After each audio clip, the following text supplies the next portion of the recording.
Yes. Hey, resellers! Thanks so much for tuning in. We have an extra special Halloweeny episode with my special guest, Charmander, tonight. Charmander, say hi to everybody. Charmander. Char. All they say is their own names. Char. I think this is great. The costume fits you perfectly. I don't know who you had as a tailor, but they did a stellar job. I can't see it through this mask. I have to squint to see what's going on. Nice. Is the only part of this mask that's visible, like that tiny little square in the middle? Right here, yeah. Right here. You know why? Because tell everyone in the chat what size the costume is. It's for a 5 to 6 year old. and those of you that don't know, how tall are you, Paul? I'm 6'6", so yeah, 5 to 6. I'm 6'6". I feel like the numbers are there. It should fit you. It should fit, right? It should fit better than what it does. I'm not really sure what's wrong. We're going to say hi to everybody in the chat. If you guys don't know, my special guest tonight is Paul Phlipper. He's a big Charmander and Perry the Platypus fan. And I had to come straight from a trunk or treat thing. And that's why I'm dressed as Black Widow. So I said, I'm going to be in costume. This is like a Halloween episode. That's why we're going a little bit later. And so I asked him if he would please wear some type of a costume. And so This is all I can pull off right here. Okay. He put this on just to please us, guys. So, yeah. Everybody take your screenshots. Yes, please. Somebody take a screenshot and send this to me later. Before this comes off. I don't think he's going to be able to keep it on for the whole show. But it's epic. I wish he would go trick-or-treating like that just to see what people... Wow, to you both. Thank you. But we can say hi to everybody real quick. Hello, O-T-Nip Droff Flips. That is Ford Pinto backwards, and that is Richard. So, yes. Hello, Richard. Thanks so much for being here. Ooh, Paul, where are you? Looking forward to the show. Now, I know John had to clock into work, so hopefully he'll be able to see us just a little bit. You watch the replay. It's okay. Yeah. Watch the replay. If you guys are on the replay, you need to be here with us on Friday nights, having all this fun. Danielle, glad to see you. I've been waiting for a girl like you to come. She's singing over there to me. She's waiting and waiting. Okay.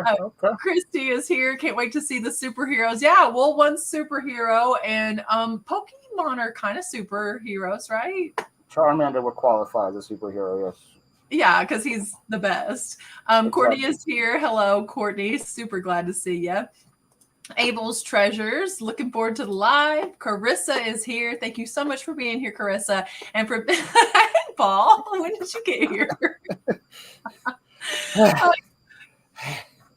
By the way, guys, this is how small this thing is for comparison. Oh my gosh, I can't even imagine. It's super cute though. It's really cute.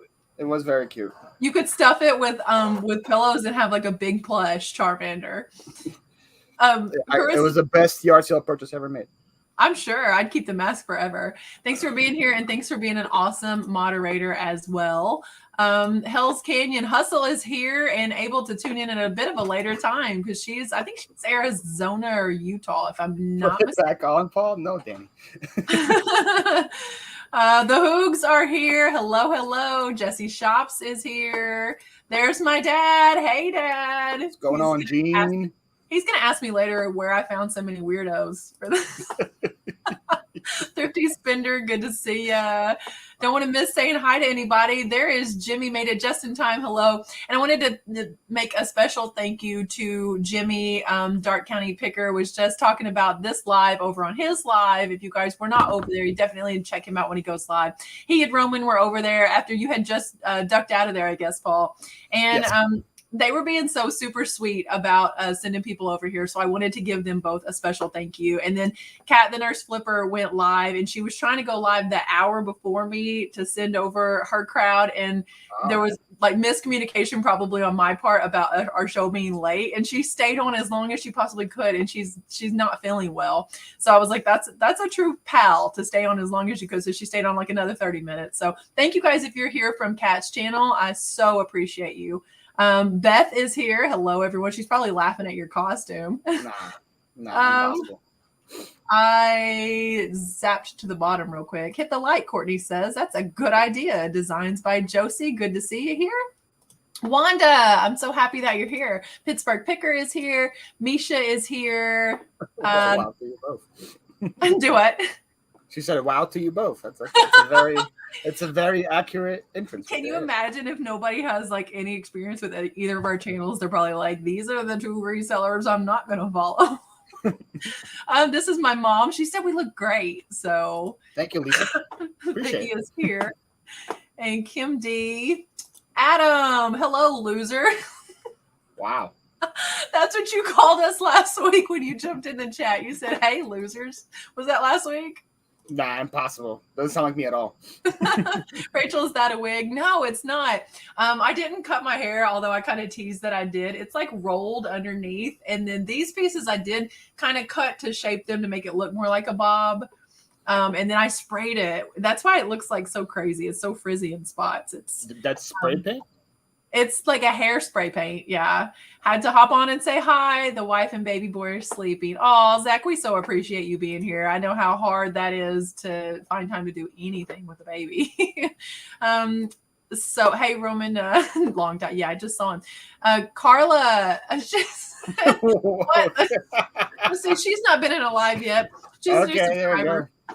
And she's probably really I'll put the mask back on for yeah, she's really trying to figure out what the heck we're doing with our lives right now. Roman likes my hair like this. Do I look like I could be like a Russian spy or something? Yes. I got this whole get up and like this Black Widow belt.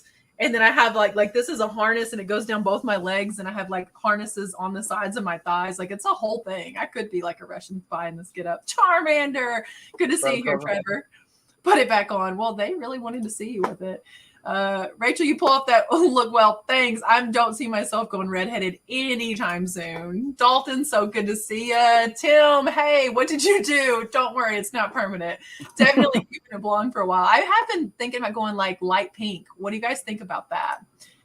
Yes, I am Black Widow. I had to pop it up there. It says AKA Black Widow, but since I have all y'all's comments up there, you can't see it. Yeah. Yeah, you can't see that. If I take it off, you can see our aliases are up there. There's. I can just do this. Can I just do the whole show like this?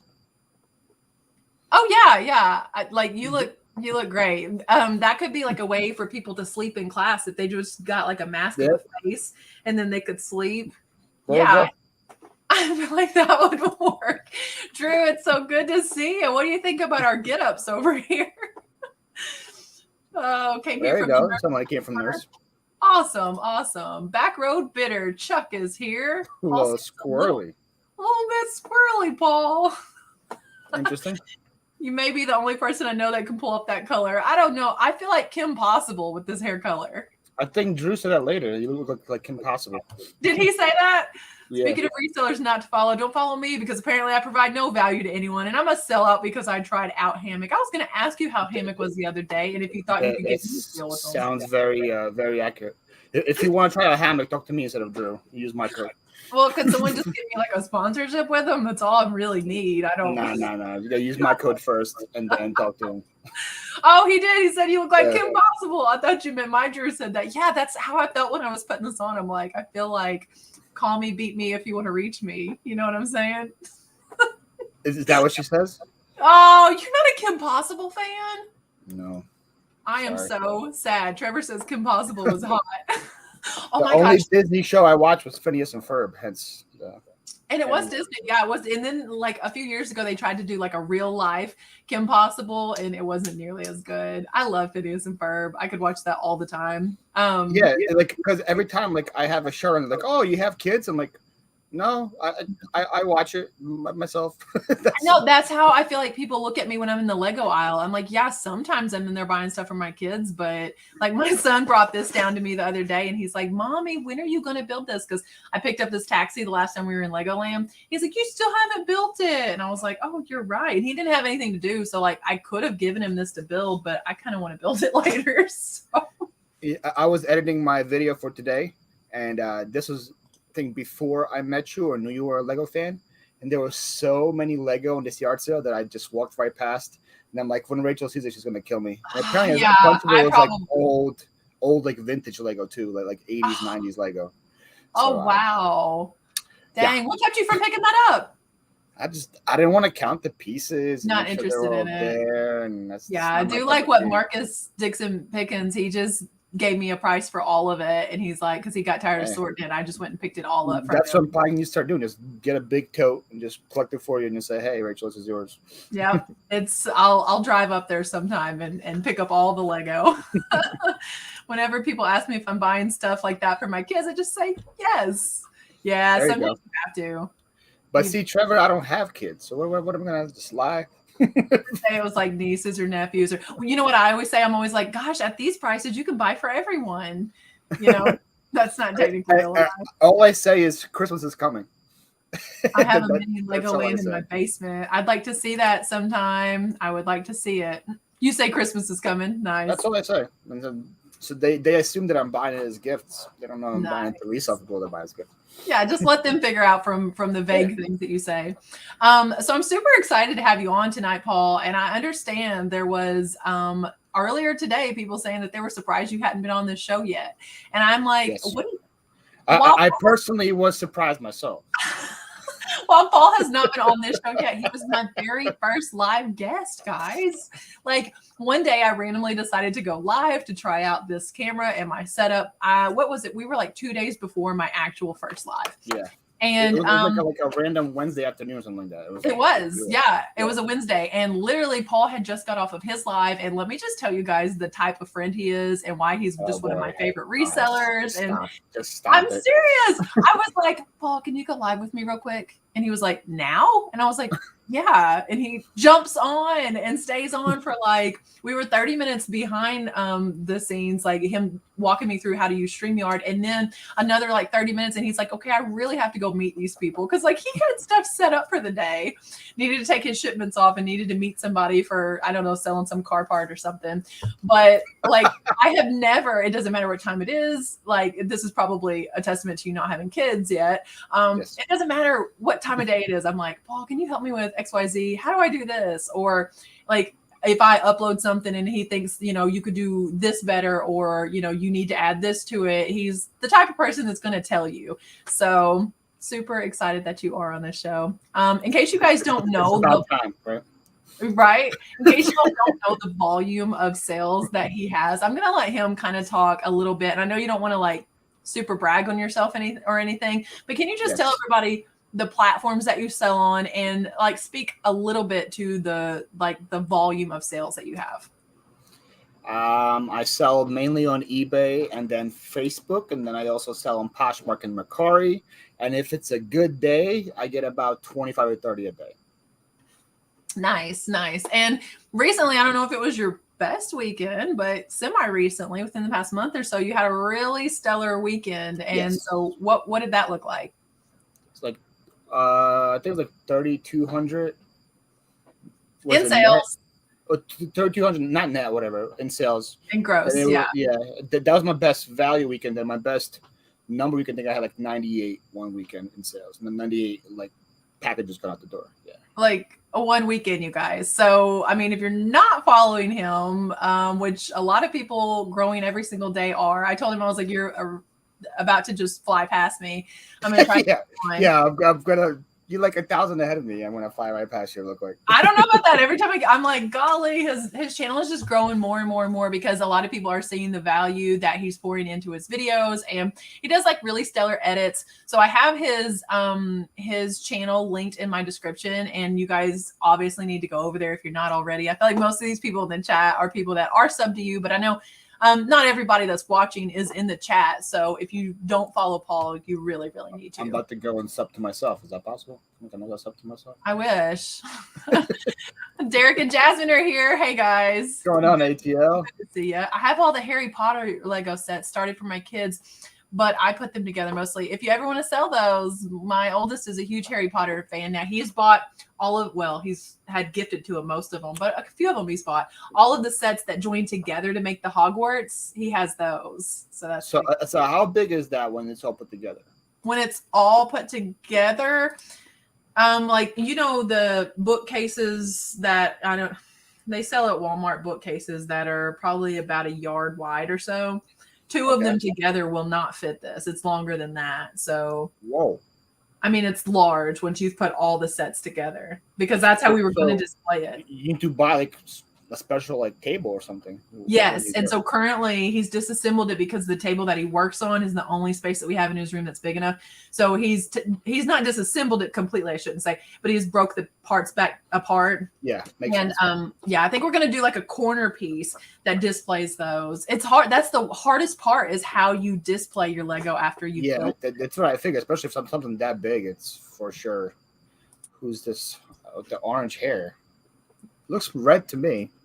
It is kind of orange. There was more orange in it last night, and today I went back to Walmart to get some more spray, and they didn't have any orange. They only had the red. So all is blushing. All true stuff. Oh boy.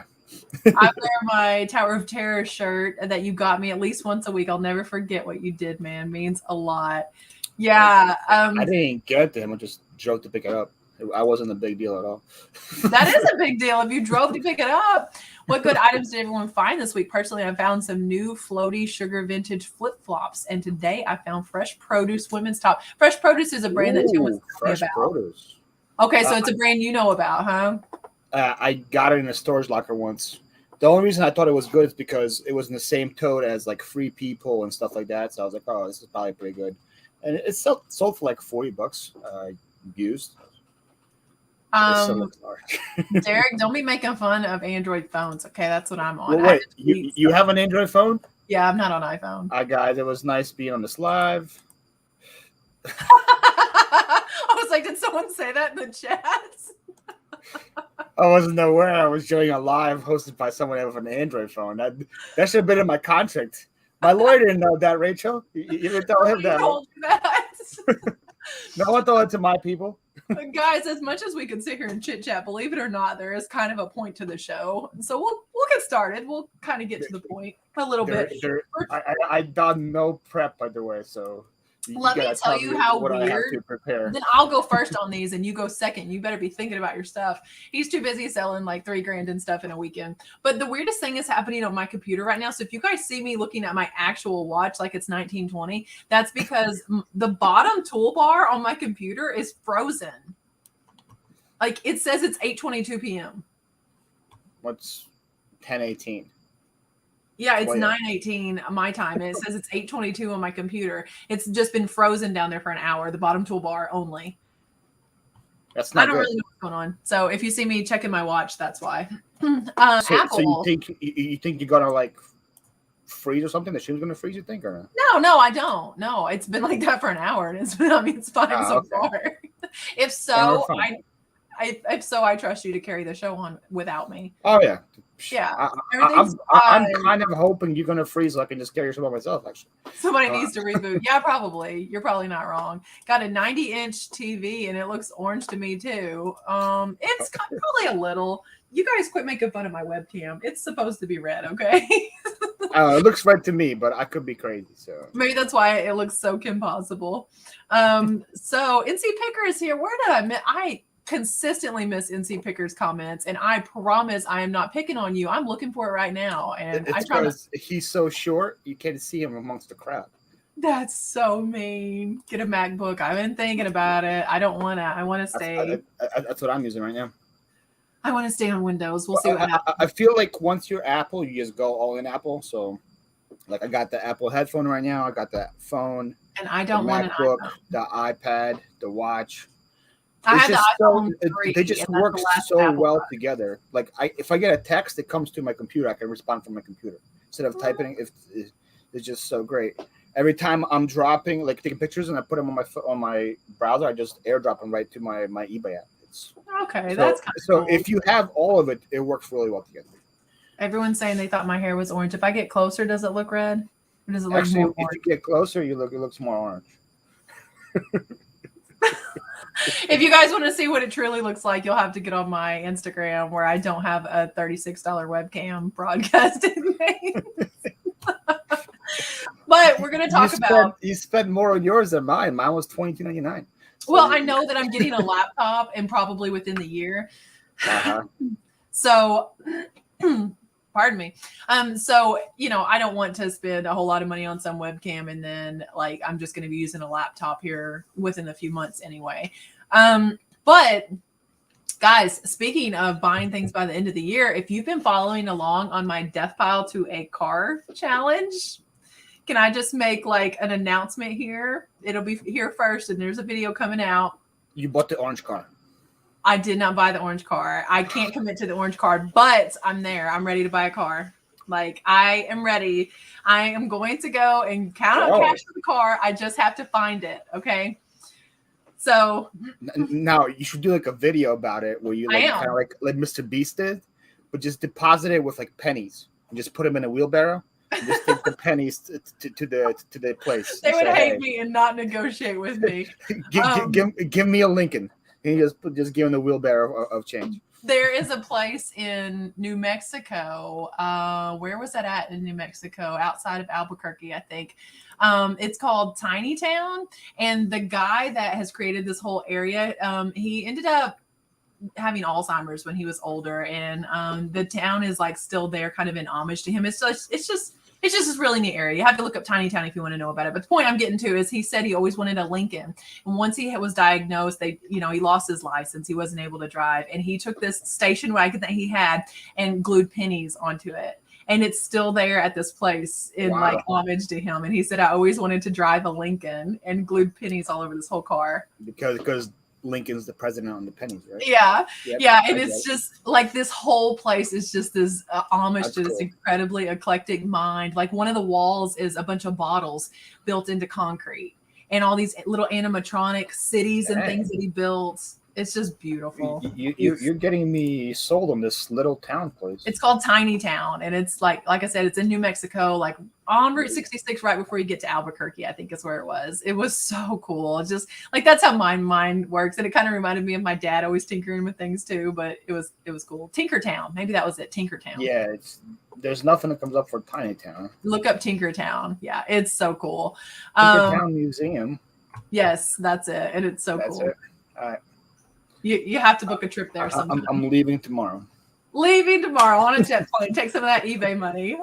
So yeah, to be able to go and get a car, like if I find one next week, I will be making the video and taking you guys along with me.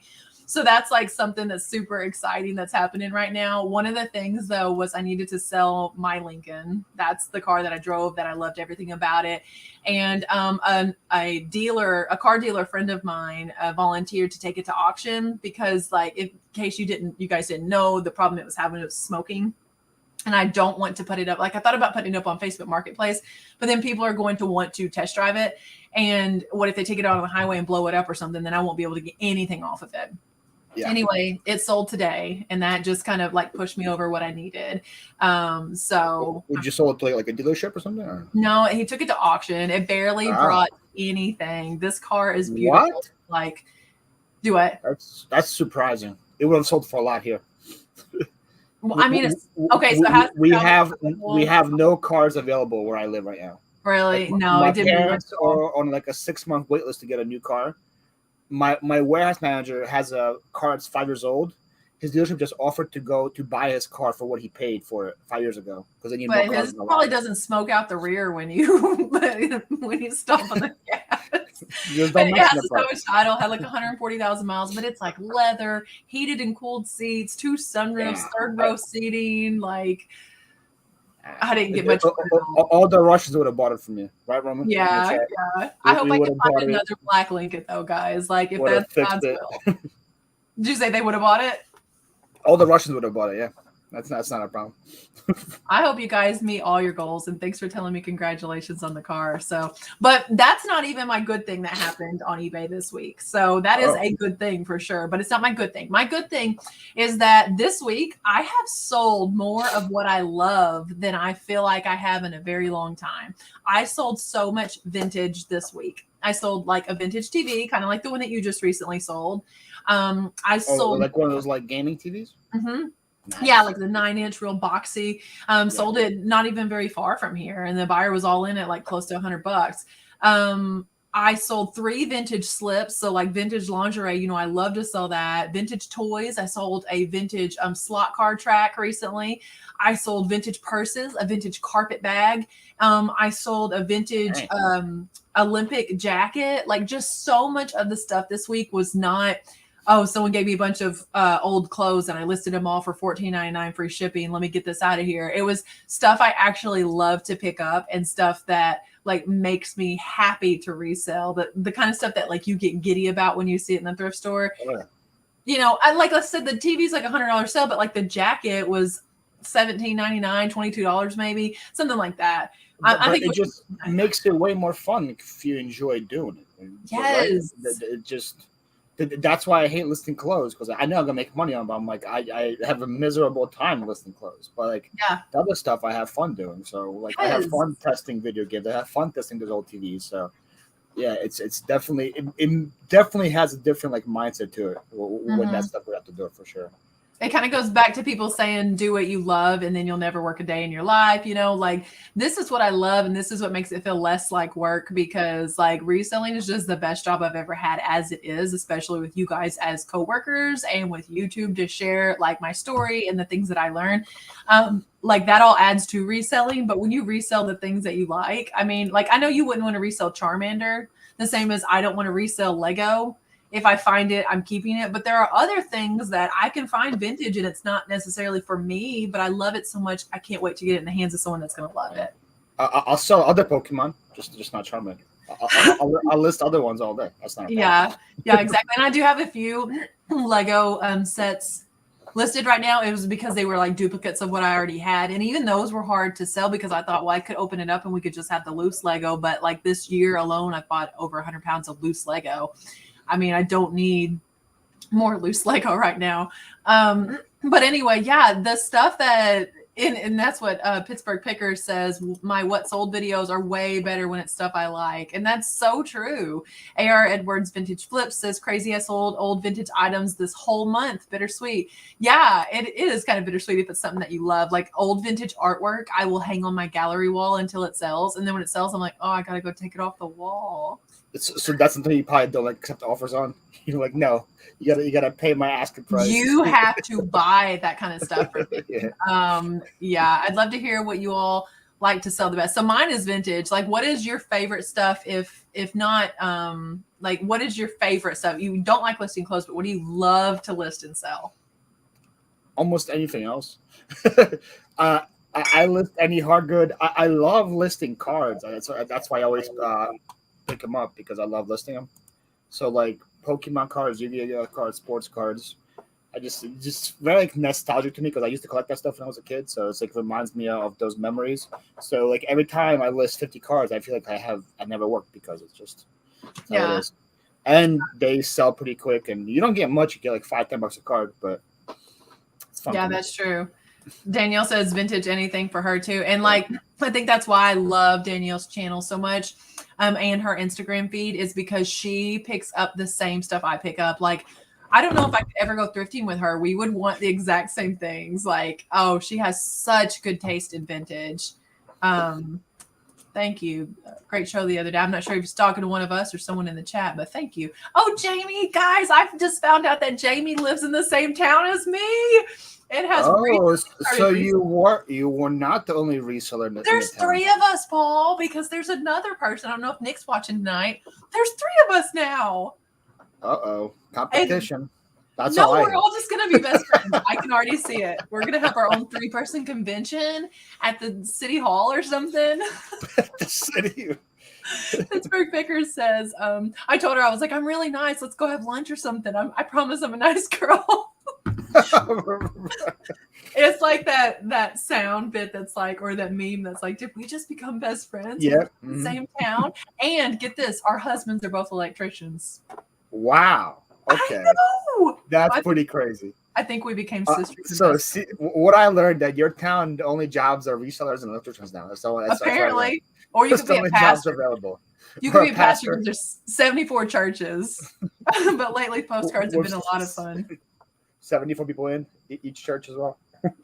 Drew says Rock Band and Guitar Hero are Yeah. popping off, especially on Mercari. I saw. Yeah, I saw his story. Yeah, he's been killing it. It's like $800 in Rock Band sales that he had only $100 into. I was doing all the math over there. I was like, okay, maybe I need to put out a call for anyone around here to sell me your Rock Band stuff, because around here, don't do this, Jamie. But I feel like people would sell it to you for like $5. I'm gonna have to quit giving out local advice. I sent you an IG pic of our Lego collection. I'm gonna have to look at that. My phone died right before I was getting on, but I'll look at it. Oh man, here's a channel you guys need to sub to. Girl is like knocking on 1,000. Did she hit it yet? Jump up there and see if she hit it or not. And if not, I've made you a mod, haven't I? Will you drop it if she hasn't? So Carol Butterfly Hustles has she is 14 away. She's 14. Guys, there are 55 people in this chat right now. 14 of you have to go over to Carol. She is like, she reminds me of Betsy Johnson. Yeah. Because she's so sweet. She just has like the sweetest voice, and she picks up the coolest vintage stuff. Like, if I could just thrift with Carol and with Danielle, Butterfly Hustles and Yard Sales and Dreams, like, we would have a heck of a time, because all three of us love to pick up the same stuff. You guys, Paul, did you drop her link? Yeah. You have to click on that link that Philly Flipper just posted, and 14 of you, are you kidding me? Like, her videos are so high quality, she needs to be monetized. Trevor said, my good. I had a ton. Is it jumping? It's 993. Oh my gosh, you guys, her channel is 994. So I promise you're never going to regret subscribing to her. Had a ton of sales this past week, and I'm currently sitting at my highest 90-day total ever. All right, let's go, Trevor. That is so good. We would pull hair, Rachel. I know. I feel like we would get to fighting for sure. Jamie says we need to definitely do our convention of 3. Oh, Derek says he loves Butterfly Hustles too. Hey, Marcus Dixon's Pickens. I'm sorry, I jumped around on you guys, but yeah, you need to for sure go sub to Carol. Go take all your secondary channels and sub to Carol too. And while you're doing that, Paul is going to be talking about his good thing that happened. Do you have something good? Have you thought of it? I have so much good. So much good. Tell me some good things. Does it have to be on eBay? Can it just be like a local flip? Can I talk about that? You know what? I like you so much, Paul. I don't care what it is. Just tell us something good. So I had probably my best local flip yet. And I got this thing on Nextdoor. It was a lift kit for a truck. And I got a lift kit. I got a exhaust and something else. I don't know car parts. I had my cousin come over and tell me exactly what I had. And there was a couple that was moving, so they were giving it away. So I went on Nextdoor. I picked it up. I saved, like, sitting there for 6 months, waiting for them to move, so they wouldn't see me relist it. Their stuff. I was just wondering that when you posted that story. I was like, did they see him relist this? Yeah, they said they were going to move sometime, like in June or July. So I made sure I waited like way past that. I listed it all in August. I sold the exhaust for $600, and then this week I sold the lift kit for $800. So 0 to $1,400, and I still have an item left to sell. That's incredible. And no fees, no anything, because it was all cash. That's incredible. And like, so I mean, I know you have this 87,000 square foot warehouse, but see, if you didn't have that. 87,000 square feet is exactly how Disney World. It's exactly how big my warehouse. By the way, Carol's at 1,000. That's also good. Woo! Everybody give her an applause in the chat. Carol's at 1,000. She deserves to be at like 3,000. She just works hard, and she's one of those people that wants to put out videos consistently because she wants the education to be out there. Because like all this time, she's not been at 1,000. She's not doing YouTube for any reason other than to like put out this great content. She does a fantastic job. So she says, "What? Woohoo!" Who's right? But what I was saying was, so if you didn't have this huge, the size of the Disney Castle warehouse, you wouldn't be able to store stuff like that until people move and don't see you relist it. No, that is very accurate. I probably would still have picked it up, but like put it like in my garage or something. But it definitely helps to have this kind of square footage for that kind of stuff. Have you always had that large of a space to be able to work out of? No, when I started buying storage units way back in the day, my fourth storage unit, I was like, I had all this stuff in my house. I was like, I can't keep buying storage units and doing the work out of my house. So I was either going to have to go buy a storage unit myself, or get a warehouse and grow into it. So I got a warehouse, grew into that. That one was 800 square feet. Then I upgraded to one that was 2,000. And then I upgraded back in March to this one, which is 4,000. Wow. That's crazy. So every time you've upgraded, you've also had to move. Not the last one. So I'm in the 2001 right now. And then the guy next to me has done the 2000. He moved out and became available. So I just took it. So and then I got a door built in here, so I can go through mine to his. Wow. So it just kind of combined them.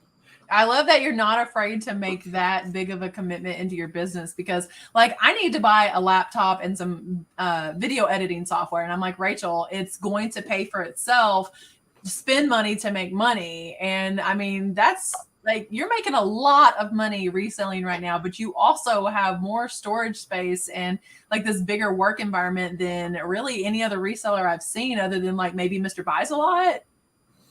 Yeah, Mr. Buys a Lot probably can eat my warehouse with his, but your warehouse might be able to fit in his.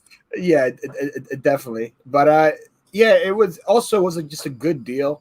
So my original one was 800 square feet and it was 800 a month. Then when they offered me this one, they were giving me double the square footage and only increasing by $200. So it was $1,000 a month. So I couldn't say no. Then when I got the next one, it was another 2,000. They said it's going to be only 1,500 a month total. So it was kind of like a no brainer. It was like, wow. I was like, okay, only 500 more a month. I can definitely do that. I can sell 5 couches. That's how I do math.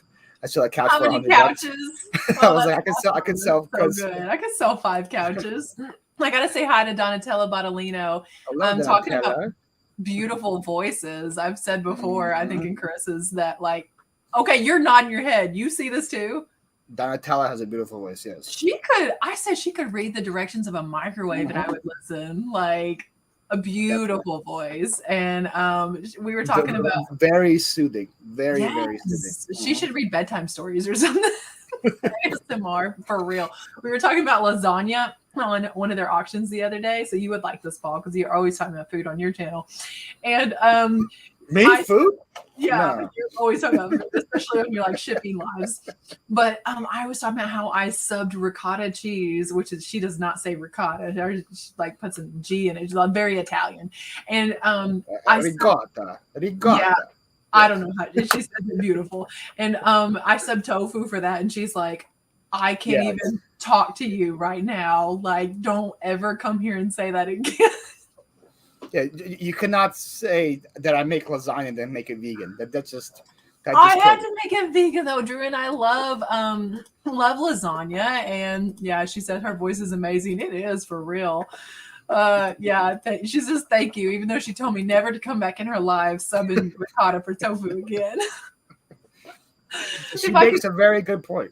If I could get her and T, I saw T was here also. If I find her, she just said LOL just now. Oh, did she? So I can click on her. And there she is.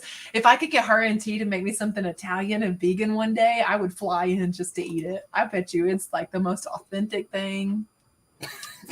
Oh, Daniel, I don't think you want to say that around Italian girls. Don't do it. Don't do it. I don't think you can say that. Did you ever watch My Big Fat Greek Wedding? No, should I see it? Is it something I would enjoy? Yeah, no, Greeks are also known for eating a bunch of meat and all this stuff. So she brings in her boyfriend. He's a vegetarian, and then her mom's like, "What do you mean you don't eat meat?" Then she goes, "It's okay, I make lamb." You don't know how many people have offered us chicken because we're vegan. They're like, "Oh, well, you eat chicken," or people that think eggs are meat. I'm like, or that they're dairy because they're sold next to like the milk. I'm like, no, they're not dairy. It's just an animal product, and we don't eat animal products. I would love to see an egg come out of a cow. That'd be like, fun. Yeah, like I could not tell if anyone else eats them or not. Trust me when I say no judgment. My oldest son, one of my favorite people in the entire world, eats cheeseburgers. So I don't care if you guys eat meat. That sounds like my kind of guy right there. Does he have a YouTube? Could I go up to him eating a cheeseburger? Yeah, he does actually. He has the Lego building YouTube, but he just started it. He hasn't asked me for any kind of a shout out yet, but he's building mobs. Oh, can I get a shout out on the Lolo? What did he call it? I'd look it up on my phone if I could, but I can't, and I only have one monitor here. But I'll send it to you. Oh, Oh, your hubby just give you some super look at super chat. my husband Oh, just gave me $2. This has just made my entire night. I tell him all the time, I'm like, if you'll just rub my shoulders, I'll give you $5. And he's like, honey, it's our money. You're not giving me anything. Drew, you pretty much just gave YouTube 60 cents or 30 cents. You could have I'm just hit. 100% it's just on me. Someone take a screenshot of this for me because Drew sent me a super. It would have made a lot more sense if him just come downstairs and give you $2. Because Yeah. now YouTube took 30 cents of it or something. That's okay. It's the thought that counts. Okay, that's probably why I kept it at $2. I keep trying to figure out my buy me a coffee, but you guys, like, Kat told me I have to sign up with Stripe or Swipe or whatever it's called. You either have to have that or a PayPal business account. And I don't have PayPal for business. I just always kept it personal. Maybe I need to make it business. I'm sure it has to do with them wanting to like 1099 anything over $600. So Yeah, I think I don't know if I have PayPal for business, and I use it for buy me a coffee. I don't know if it's a new thing though, because like I don't think Carissa has PayPal for business, and but maybe she does. She Drew's laughing at himself. Cheaper than flowers, guys. Man. Wow, hey. Flowers is such a ripoff, especially most of my relationships were always long distance. So I had to pay like $50 for like a dozen roses, and I was not. Oh, my husband has the lock on flowers. He can buy the same ones for the rest of his life. I have Lego flowers on my dining room table in a crystal vase. And, they're... For some reason, that doesn't surprise me. No, it should not. If you guys had any idea how random and eclectic this mind really is, I don't know if we'd be friends, but there are these Lego roses and Lego tulips in a crystal vase. And that is what sits on my dining room table. And look at this. I'm glad I was with y'all when I reached 1,000. Y'all are the best friends a person could ever ask for. Carol won my my last giveaway over here on YouTube. And yeah, so she's just like, Carol has literally been with my channel like pretty much since I started making reseller content. So yeah, me and Carol are gonna be friends. Guys, remember when Carol hits 1 million subs, she had 1,000 on this show. So you guys are yep, remember it right here. When she blows up and becomes big, Rachel Strickland with Philly Phlipper, she had 1,000. Just remember. Remember us when you're huge, Carol. I answered before you could ask. No Stripe and no PayPal business. Yeah, see, and I can't. I don't know if that's a newer thing. Literally after they passed whatever legislation made it to where you have to 1099 anything over 600. I mean, I don't know. Oh, look at this. You guys really are the coolest people in my life. I may not have a beard like your Drew, but I think you're super. Hey, I'm a superhero tonight. So apparently it costs $5 in your chat to flirt with your husband, right? That's what I'm getting. If you guys want to flirt with your husband, you gotta do at least $5 per chat. Everyone loves the beard. Paul, did you see on my Instagram stories what Drew dressed up for Halloween? Yes, a store that was perfect. Yes. With the braided beard, because his voice matches it. Oh my God! Yeah, talk about a great voice. Thank you so much, Drew. You're incredible and awesome, and another channel that you have to be subscribed to if you're not. Yeah, I think I've been. Did you see what Kevin wrote? No. The best hair on YouTube. Oh, he's not yours. Yeah, you do have pretty cool hair. My glamorous locks right here, man. Have you always had the style that you have now? No, since I got probably the last 5 years, I got a new hairdresser, and I trust her, and I was like, do what you think it would look best, and she was like, this is the look, and that's what I've been the last. It looks a lot better when I have actually a full beard, but I'm a wuss, and I keep trimming it. That full beard. I have a shirt that says I like his beard. And I can only wear it though, like when I'm with my husband, because if not, it seems like I'm flirting with every guy with a beard. But to speak to that for a minute, Courtney Bolo Buddies today posted a video and posted a photo on her Instagram where she was talking about Shaving Fun Ken. And my parents are in the chat, and I hope they remember me having this little Ken doll, and you would wet the sponge and you would shave his beard. And I remember that being the coolest Ken doll I had. I thought he was the best looking. I was like, this is the only Ken I have that has facial hair. I needed to, Mom and Dad should have bought me G.I. Joes for my Barbies, because all the Kens were kind of Yes, they were. But this guy had a beard. And then I grow up and marry Drew with his big old halfway down his chest beard. I was like, yeah, Drew's way to make it right. Drew's a stronger man than me. This was like me when I had my full locks in all my glory. You look very very American. Duck Dynasty with that baby. Yes, I could have been anybody for Duck Dynasty on Halloween for sure. Nice. Kevin said he's taking pics, you guys. He may miss some of your comments. He's not ignoring. All I hear is excuses, Kevin. I'm so happy every time that I see Kevin in the chat. It means a lot to me because his channel is just something else, and I really appreciate any support that he ever offers. And I know you guys are great friends, so he may be here to see you too. But you get us, super. That's right. See what you started, Drew. Drew's over there passing him out like Oprah. Paul, I wish I had your hairdresser stuck with a barber. Yeah, barber's the worst, man. You gotta have a hairdresser. She said you look like her husband, and I'm assuming she meant in that picture that you just showed us. Or you, Rachel. You look like her husband. I hope I don't look like her husband. Paul, you look like a rock star. I love rocking my bald head. Yeah, I mean, you know what? You got the beard. That's all you just gotta have hair somewhere. If it all comes off here, just have it somewhere. Drew shaves his head at the most random times. Let me tell you guys a 100% Drew story. We got married. We went down to Destin, Florida, which is so beautiful. If you guys have never been there, I come in, we come in from the beach. We're getting ready and everything. He's in the bathroom getting ready. I'm, getting dressed. We're going to go to dinner. And I come in the bathroom. This is on our honeymoon, Paul. He's shaving his head. Okay. Just randomly in the hotel on our honeymoon. He had hair when we got there. It was time. No, it wasn't like he had already been shaving his head and he just needed to cut. No, he had hair at our wedding. Yeah, and then he looked good for the wedding pictures. And he's like, all right, that's it. I'm done. Oh, that's great. Sorry, I totally understand. Oh, I promise we're getting no more eBay stuff. We're just having a great time. But if you watch the replay, you can skip through all the nonsense. I have to you're not gonna get any info with me. I'll tell you that. Whoever came in for not gonna have anyone. There's no info for me. Yeah, there's a lot of info throughout the week for sure. I really love the fun and the interaction with the chat in this. He said channel ? What's he talking about? Did I say something wrong? I don't know. I never know what Kevin's talking about. Kevin's a hard man to read. I had 3 days and I could take it, just shaved it off. Felt like I needed a shower past 2 days. Nice. Sarcastic storage stacker. Yeah, I'm glad to see you here for sure. That is a newer name to me, and I'm happy to see you here. Thank you so much for being here. Let's see. Drew, that was a real man move, shaving your head after the wedding. Yeah, his channel's plural.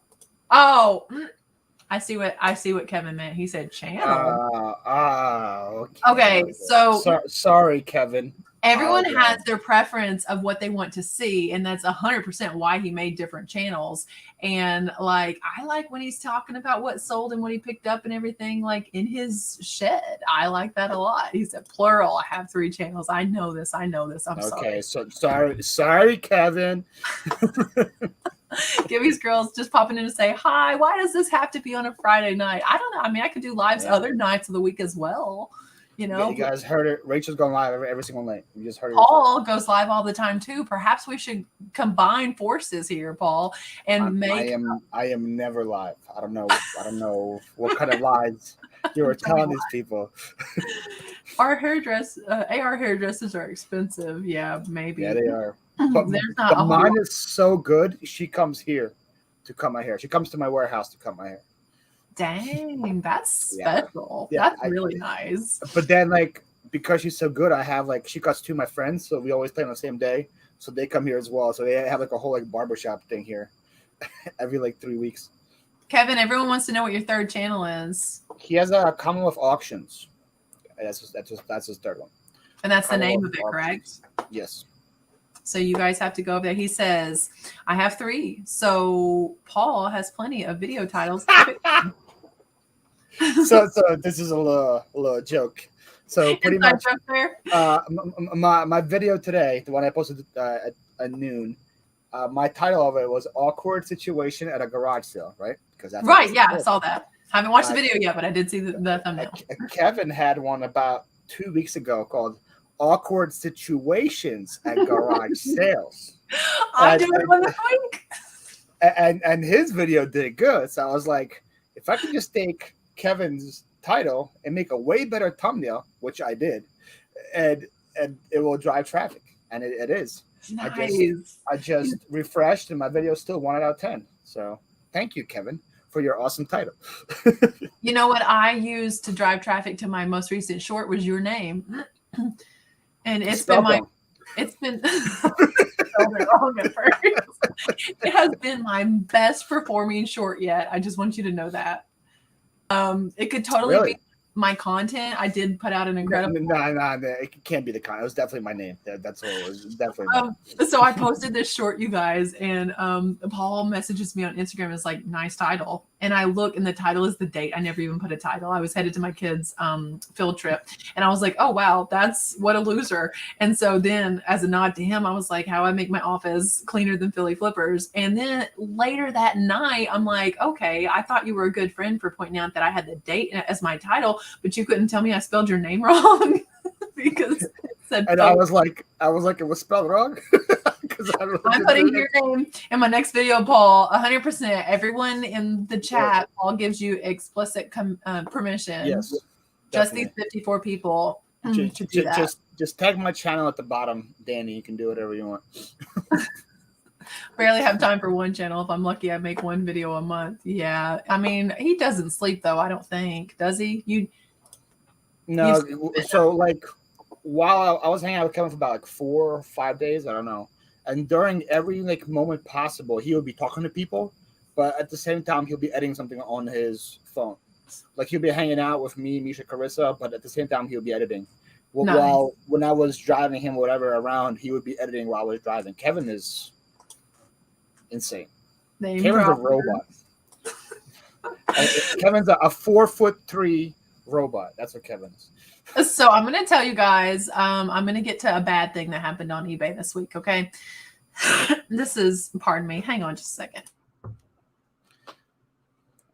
I'm trying to mute my coughs so you guys. It's a very professional move right there. So you guys don't like attack me in the comments later. Not these people, but the people replaying maybe like, nice hacking, Rachel. So something bad that happened this week. Actually just happened. Was this today? No, this happened last night. I sold a Bass Pro Shop fleece jacket last week and mailed it out. Maybe it was early this week. Mailed it out. The buyer messages me last night and says, I have several Bass Pro Shop jackets. This is not a men's size. And I'm like, like I bought this jacket, not just from the thrift store. I bought this jacket for my son. Last year, he wore it as part of his Luigi Halloween costume. It was this big green fleece thing, so it worked well for Luigi. And there's no doubt this was not a women's large. This was a men's large. So then I'm like, okay, there's huge potential that I might have made a mistake here. I definitely want to ensure that I did not. So I look up the sizes that I put in the description, and the chest laying flat was 22. So it's a 44-inch chest. Like, that's not a women's large. And so what I did, I thought that was a bad thing, but usually I like to make the bad thing something that I could remedy, something that, was a fixable situation. So I want to tell you guys what I did. So hopefully you can be able to do the same thing. I got on the Bass Pro Shop's website and looked up their sizing chart for their Bass Pro brand of men's clothing. And sure enough, the size large was 44-inch chest. And then I looked up their women's sizes as well, which was a 41-inch bust. And I sent it, a message back to the guy. I said, well, I actually bought this for my son. I looked up, or I have attached the sizing charts for Bass Pro Shops, size large for men's and size large for women's. Please see the attached, not trying to be rude to them or dismiss their concern, but basically supporting my claim that it was a size men's large, because I did free shipping on this and ended up having to go on a priority flat rate. So I would definitely be eating $20, all in all for this. I don't want to have to have to eat the sale. So that's what I did. I mean, would you have handled that any different, Paul? Or How did it turn out? What did the well, person it just happened last night, and while I was making this list of what I was going to talk about, I'm like, oh, that's not fully vested yet. You know, he could still come back and say something, I guess. But I feel like, for sure. What would you say? That's the best thing you could possibly do. I just don't understand. I don't. If the person says no, it's not. eBay's gonna have to still make you return. So it's definitely gonna be a bad. But you think they would? So I have measurements in there. I mean, I don't know how you could say item not as described if I have measurements and then I support it with the measurements from the actual website from the brand. I've had that too, and then just the person that bought it just said it's not true to size, and they had to return it, and I had to. Now, did they claim I'm not described or I didn't fit? Which one? Neither. They didn't actually ask for a return. They just messaged me, and they said, they messaged me and said, "I'm sorry, but this is not. I own several, and this is not a men's large because the tag says large." So they're saying, "Hey, this doesn't fit." But I don't just provide measurements in the description. I lay the item out, put the measuring tape on there, and take a picture, so you know exactly where I'm measuring. Okay, so that might help you. Like if this was Poshmark, you would have case rule in your favor. But eBay, it depends. It depends on who you get that day. eBay has been really nice to me the last couple of weeks, so I can't say anything bad about them. But there's situations a lot of times. I probably say 80% of the time they rule with the buyer, regardless of what kind of info you provide. I feel like you're correct. If they escalate it, there's a huge potential that, and if they ask eBay to step in, there's a huge potential that I could end up still having to eat that. But Drew's right. eBay's truly a roller coaster of a platform to sell on. Yeah. And a lot of those are, it's just crazy because I don't want to be bullied as a seller into pleasing the buyer every single time. So that is why I didn't rush to say, oh, let me make it right and send you a refund. I'm not going to do that. May I be forced into it? Possibly. Yeah. It could totally happen. They're looking for a partial refund, fishing for one. That's potential. But then that actually rules more in your favor because if they're a man, they got a woman's size. Why would they want a partial refund? Mm-hmm. They would just want to return it. Yeah. Yeah, like what are you going to do with the partial? Traveler says, I think you did it correctly. The goal is to make it right, but don't remedy things that aren't wrong.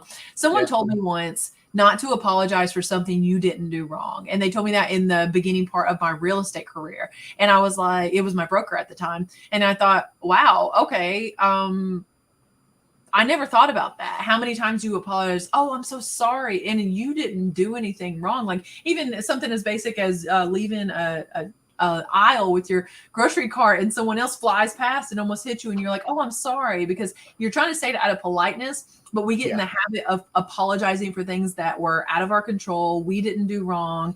And it does open you up like to take on the responsibility. I mean, when you apologize for something, you're basically saying I did something wrong. No, that's a understandable point of view for sure.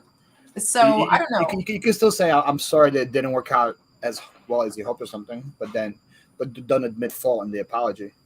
Sure. Yeah. If you're going to say sorry, don't say that you did something wrong. Yeah. Like I'm sorry you had a bad whatever situation with eBay. I guess that could lead into my bad. I had a bad last week where somebody bought pants from me that didn't fit, and then left me feedback as if I was eBay, like saying what kind of platform, if pants don't fit, make you pay for shipping. Like that was her feedback for me, and I'm like, so that when I started messaging her, it's like I'm gonna leave this platform and go buy on Poshmark. And Macari, I'm like, you realize I don't work for eBay. I'm just a seller on this platform. So like the whole thing was like eBay is terrible. You guys don't respect buyers. Why am I gonna? So she never shipped the pants back, so I got to keep everything for it. But I had the feedback that I had to call and get removed. But it was just so funny that she was like talking to me the whole time, like I was like I owned eBay. And it's hilarious because the platform that she suggested she take her business to would never let you return because of fit. Poshmark. Yeah, and I'm like go ahead and Poshmark. I sell there too. You can probably it doesn't really bother me. Buy the same pants over there. You still can't get a return. You do better to get a return on eBay. Well, now she just opened a what is that called? When she said that she never bought it, like a payment dispute. So she went through all that. eBay didn't give it anything, so now she's opening a payment dispute. So I had to yesterday I had to prove that they were delivered. So I'm waiting for that payment dispute to go through. So. Okay, so walk us through and give us some helpful hints, because I understand a payment dispute is an altogether different beast and really difficult. You sound like you've dealt with it more than once. So, like, if I were to get a payment dispute tomorrow, what are the first things that I need to do? Just if you have messages with her or with the buyer back and forth, put those. Most important thing is to show that the item was delivered. That's the biggest thing. Is if you have tracking information, show that the item got there. That's the biggest thing, is that the item got there, and then after that, it's out of your hands. It's between the credit card company, PayPal, and how they feel. I feel like majority of them I probably had 3 or 4 so far, and I think I won all of them, but. Wow. I don't see that a whole lot. And I understand that it's really a difficult thing. So that's something else that I'm going to be messaging you at random times. The first time that ever happens to me. Yeah, it's just something that, like, the way I feel, it's not in my control. So whatever eBay wants from me, I provide. And then if it doesn't get ruled in my favor, it is what it is. I call it a business expense. So I don't let it worry. Now, if it was like a $1,000 payment dispute or something, then it would be different. These pants were $18 plus shipping, so I'm not really too worried. I know. That's how I feel about this Bass Pro jacket. The same thing you just said. You know, if at the end of the day I have to return the money for this, whatever business expense, I'm going to roll my eyes the whole time, and I'm going to list 5 more things to make up the money for it. Angela was saying that they were keeping them at home because he lives 3 miles from the Atlanta Braves Stadium. That World Series is getting pretty. What is something crazy there, or just a lot of people? The Braves are in the World Series. Yeah. So like, is it just a lot of people at the stadium? I don't know if like, people are going to riot if the wrong team wins or something. Only bet I had this week is that it was a lot slower. Paul, did you experience a slower week this week? Today was more or less slow. I think I had like 17 or 18, but that's because I didn't list anything yesterday. Yesterday I had 34 sales. So it definitely wasn't slow. I feel like if you like cross post to all the platforms, it kind of balances you from having a slow week. Because if you're having like a slow day on eBay, Facebook could be having a good day, or poshmark could be having a good day, and they all balance out. And usually, you do good. Because a lot of times people have a slow day, like, oh, eBay's like promoted listings are off or something, or this thing is not working, or eBay system is down. But if you cross post to fit, it's really hard for eBay, Facebook, Poshmark, and Mercari to all be shut down in the same day. So yeah. Nice. Yeah, so like if there's a slow week, it's usually because of me, because I haven't listed as much, or I haven't listed good items or something like that. Yeah. Carla said her bad. She got her first item notice described, and the man was being a bully, claiming the back of the left sleeve was faded, making it damaged. Yeah, that's a pretty specific area of damage. She said, I was able to have eBay see he was nasty and threatening, bullying, so extremely unnecessary negative feedback was going to be removed. Oh, that's good. Yeah, that's always a good thing. When anybody curses you out in the messages, I'm jumping for joy, because I know eBay's going to rule with my side. Anytime somebody curses at me, I'm like, thank you. You just made them rule with me. Appreciate that. Are you saying you've pushed people to this? I am very good at pushing people's buttons. YouTube needs a like button so we can like each other's comments. Yeah, on a regular comment you can, but not on the chat for sure. There are hundreds of extra police around. Not only did the ticket holders, but there are some thousands of fans watching. Okay, well, that makes sense. There's just a lot of people.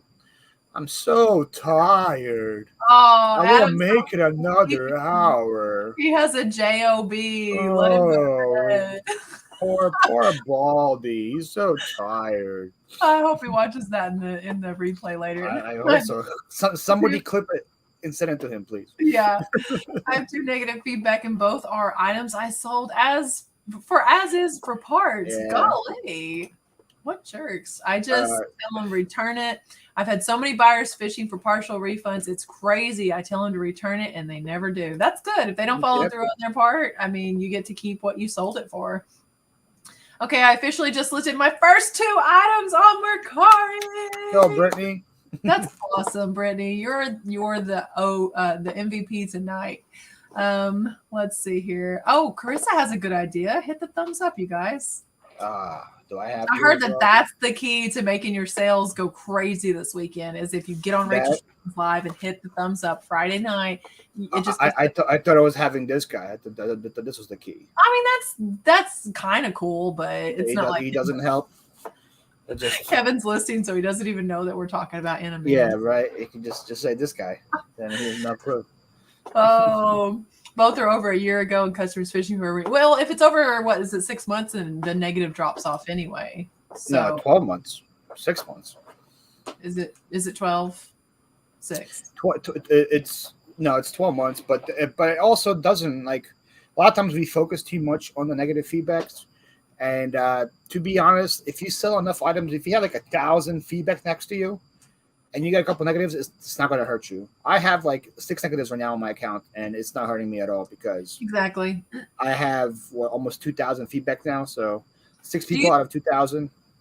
Do you think it makes an account look more valid to have 99.8% positive versus 100%? I don't look at that at all. And eBay doesn't. eBay doesn't care what your feedback is. The more you promote, the more they're going to put you out. I feel like as long they as don't rank it about. Like as a buyer, as long as the seller is 98 or higher, I'm going to buy from them. What about you? Yeah, if you're below 98%, then yeah, I probably would think that something's wrong. Or I would go and read what the feedbacks are, if they're actually bad, or if it just somebody had a bad day or whatever. Yeah. Because you could have maybe 20 sales and one of them be a bad feedback, then your feedback score is low. I would go back and read it, but I don't think it makes a big difference.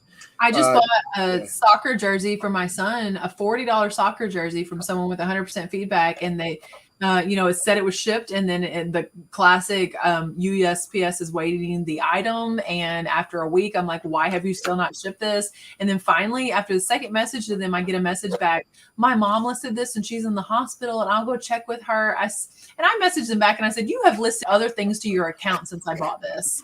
Because I've been stalking this account, and I was like, "This is ridiculous." So I should go find that jersey right now. Is that what you're telling me? If you have soccer jerseys, absolutely, I will buy them from you because that's what my son wants all the time is soccer jerseys. I'm so frustrated with them, and they had the classic "my mom was in the hospital" excuse. I hear that one quite a bit. Really, I hear that one too, and people want to buy, but they don't pay. They're like, "Oh, I went to the hospital. Someone in my family is in the hospital." They always go to that first. Oh my gosh, my dog is in the hospital. Yeah. Derek says he was at the Goodwill near the Brave Stadium finding shoes to send to me in a mystery box, and it was crazy. If you guys don't know, I feel like the video is several days old now. So if you don't know, I can finally say, I hope, Derek and Jasmine, I'm not ruining this because I kept it a secret for weeks and weeks and weeks on my channel. But if you didn't know, Derek and Jasmine are the ones that bought my potato chip from me. And they put out a video. So if you want to know if it arrived safely, I'm not going to ruin that. Go to Derek and Jasmine's channel. I was about to ruin it. It's a good thing you said that. Oh, don't tell them the drama that happened in shipment. If you guys haven't seen that video and you want to know what happened in shipment of that potato chip, you have to go check it out. All I'm saying is don't trust Rachel to pack your chips. Okay? It's the best video I've ever seen on YouTube. And ever seen? Ever. Ever. Did you watch it? Hey, your channel's not included in this, okay? They're on a different level than us. Beavis says good thing on eBay. You're right. So yeah, if you can get them to, I mean, if they happen to say something, if you can push their buttons properly like me, but be very nice and courteous when you do it, it helps quite a bit. John was trying to get some tickets to the game, but John, aren't you in Alabama? Isn't it a little far? He's pretty close though. I mean, Bama and Georgia border each other, so he's probably not that far. Has anyone noticed that Facebook Marketplace has an option to list up to 50 items at once? I'm going to try it out real soon. At once, what does that even mean? Yeah, I don't know what that means either. A day, you mean? Like? Oh, you can list. I listed over 100 a day on Facebook before. You can definitely list more than 50 a day. DYL Flip says I will be starting resale videos very soon. We are there all about.